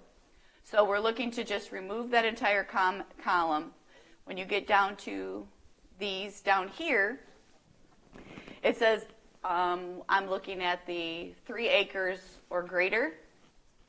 You can have up to 4,500 square feet. If the column said, accessory buildings having a maximum height of 14 feet shall have the minimum placement of 5 and 10 feet from the building. That's clearly already addressed in the table, that if you're 14 feet in height, you would be 10 and 5. And then it says, accessories buildings 14 feet or taller should have a placement of 25 feet from the property line and 25 feet from the main building. However, in our ordinance, if you were 16 feet, you only needed 15 and 10. So to me, if you had a larger property and you were doing 16 feet in height, I don't know why we would have required such more increased setbacks than what were already permitted on a smaller property. Does that make sense? Proportionality. I'm going to say no. I think, well, my brain is fried. It's been a long day. That's okay. So is what you're saying, because that was actually a question I had. So if I have, what line you going to go to? the 2 acres or greater, less than 3 acre. So is this saying for the setbacks, is that, and I think that's what you're talking about. Like if I'm building, if I have that is my parcel size, but I'm building a 400 square foot accessory, I don't need 25-foot setback. Right, and that's what Correct? it said. If you had over 14 feet, you had to have 25 feet, which doesn't make sense to me. Yeah. Yeah. Because it's like, So we're I'm just building this eliminating- little building, but because I could build it 4,000 square foot, I have to have a 25-foot setback no matter what I do. Is that? By the height, yes. So that's what that was saying, is that if your structure was more than 14 feet, you had to have 25 feet, but you have a 3-acre parcel. But if you look up at the top, you could have up to 14 feet and only be 10 and 5. And then you could go 16 feet and only be 15 and 10, where that was requiring you to be 25 and 25. I don't agree if you have a larger property, you have to have larger setbacks because of the height of the building. Yes. If you have a smaller property and you're going 16 feet, you only had to be 15 feet from the main building and 10 feet from the property line. But if you had 3 acres, you had to be 25 feet. I didn't think that was, our intent is the taller the building, of course, the more increase of the setback. But to allow that flexibility, we should stay in the same that's already permitted by the ordinance. But that's where the changes came from. Those were the only changes we added from what was discussed last time. We did include the application for the zoning permit of 200 square feet or less. Talking to the building official, same process. But the 200 square feet or less is because it doesn't require a building permit. So the only way to get a permit in is to require a zoning permit through the planning and building departments. And you'll see we have 2 signatures required, either building ordinance or planning can sign off on the 200 square feet or less only. I did amend the Is there a setback final of the property inspection on that or no? Pardon me? Is there a final inspection on that or no? Yes, there would be, just to make sure that it meets the setbacks of whatever we change it to and the location. They would still have to do just like they did a permit, submit a plot plan, show where it's located, and that it meets those setbacks determined by the property owner, or if they have a survey. I did change all lots or parcels 200 square feet or less. You can have up to 12 feet in height, 10 feet from any building, and then discussion was the 3 feet from the property lines. And just to make it clear so it's documented, Planning and Building Department will still tell the Township Board we don't agree with the 3 feet. We still agree that it should be 5 feet from the property line. I did discuss that with the building official. We both feel that drainage, maintenance, and being able to maintain around the structure, not only the structure itself. If you have a fence and your shed is next to the fence, it's going to be very difficult to maintain in between there with 3 feet. So I did discuss it with the building official. I put it on the table because it was what was discussed, but planning and building departments are still going to support 5 feet. Commission can still give their comments. I'll leave it as 3, and if you want to move forward with it as 3, I'm fine with that. Township board will inevitably be the final decision. So I think setbacks, you question even on the larger properties, why is it 25 feet or 15, depending on it. To me, it's about proportionality, and you're creating a characteristic for the neighborhood. You want consistency. That's why I think that's a reason for a lot of the setback rules. I could be wrong. Build a building that big, though, you're probably not living in a neighborhood. Yeah, so, and that brings me up to the one change I would make, because I'll accept what you've done here, but it's item 5, where it says accessory buildings shall not occupy more than 25% of required rear yard. Then you've got, and the total of all structures shall not exceed 30% of the total lot parcel. that's been in the ordinance.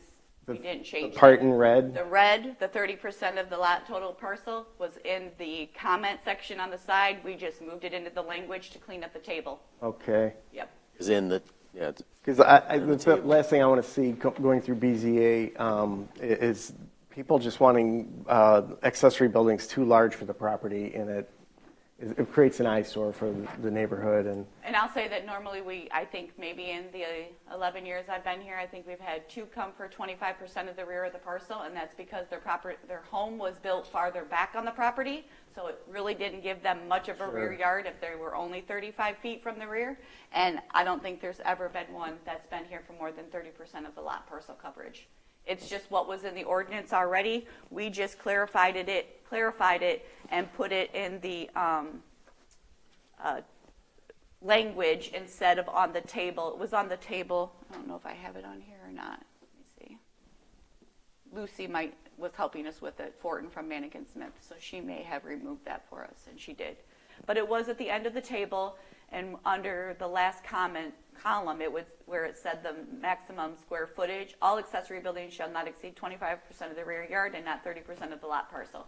We just moved that into the language itself, so it would clean up the table. We're trying to get the table so it's just what was accessory buildings, not the language of the permission. Mr. Lake? I was just going to say, I trust Jody's judgment on these changes because she has been through this probably more than any person in this building. More of all. She's sat in more BZA meetings than all of us. Touche.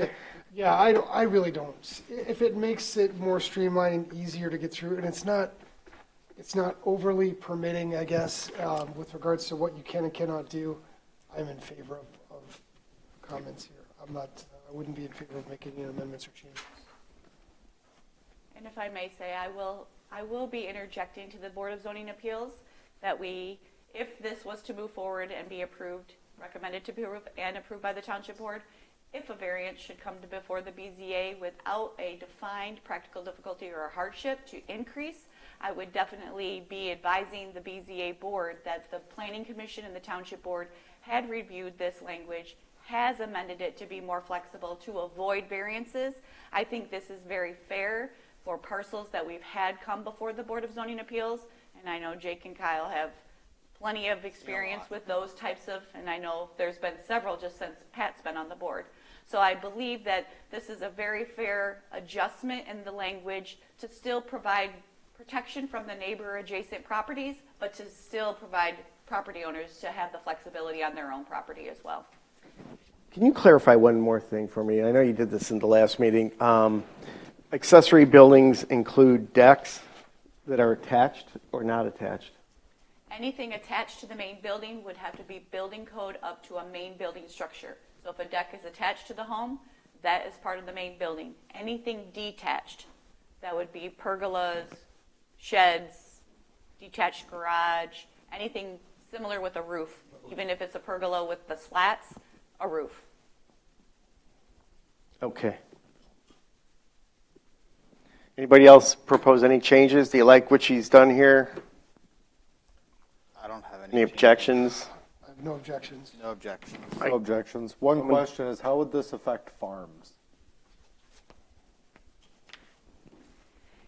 Agricultural, if it's a bona fide farm, I believe there are different requirements. In our ordinance, we do have a section that does allow for agricultural properties. If you're claiming that it is an agricultural accessory building in an ag district, it may be erected or maintained with a height not to exceed the permitted maximum height for structures in ag. It is set forth in the schedule of regulations by the Bedford Township, provided that the accessory building is located no closer than 25 feet to any property line, no closer than 100 feet to the adjacent dwelling situated on an adjacent lot, and is located no closer than 150 feet to the front building line upon which the parcel is located. So there is a section for ag, and I believe Mr. Campraft might be able to address anything further if it is a bona fide farm with permitting. Building official would still like a building permit submitted even if they're claiming they're using it for agricultural farming purposes. Okay.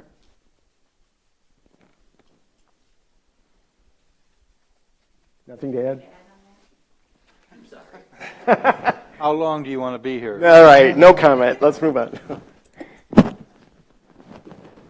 right, does somebody want to make a motion to move this to the public hearing? I'll do it. I'll go ahead and we make a motion that we move forward the proposed changes to the accessory building table and associated ordinance for public hearing with no changes as presented. Support. Okay, Mr. Tremblay supports. Want to take the roll? Mr. Dersch. Aye. Mr. Tremblay. Aye. Mr. Montry. Aye. Mr. Lake. Yes. Mr. Mahoney. Aye. Motion carried. Thank you very much. All right, where did my agenda go? Here it is. Okay, moving on to item 9, public comment. So if there's nobody here, we'll move on to item 10, information. Ms. Rector, anything? Just to reiterate, we will be having a meeting on April 9th, moving forward with the rezoning that was deferred tonight. If you are unable to attend, please let me know because we will already be one member short.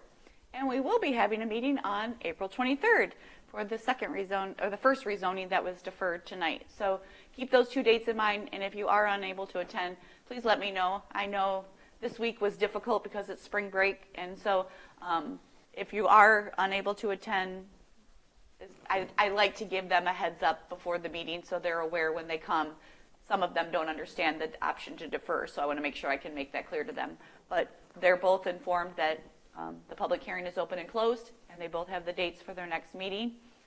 Other than that, thank you for all the hard work. I know ordinances become very difficult because we are complaint-based, and a lot of times it is just individual, personal preference that the ordinance enforcement get the complaints.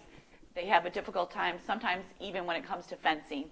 So I agree that it's a difficult situation, but I think you guys did a great job, and I think the ordinances will be respected by the public.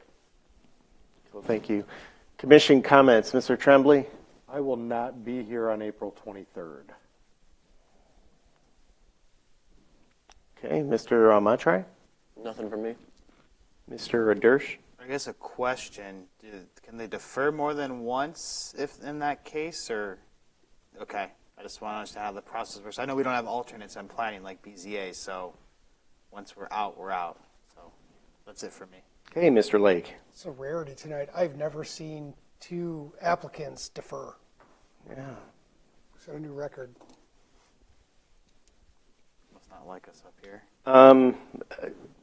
Ms. Rector, I appreciate your comments about mandating these applicants to the BZA have a practical difficulty.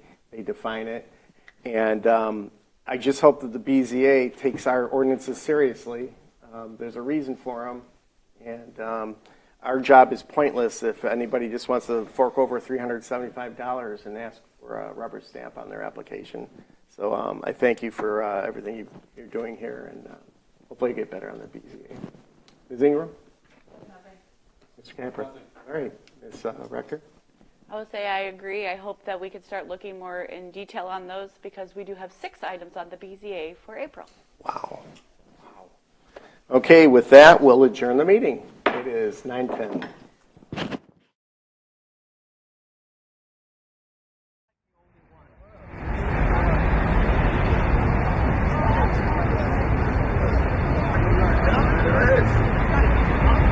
It's not like the only one.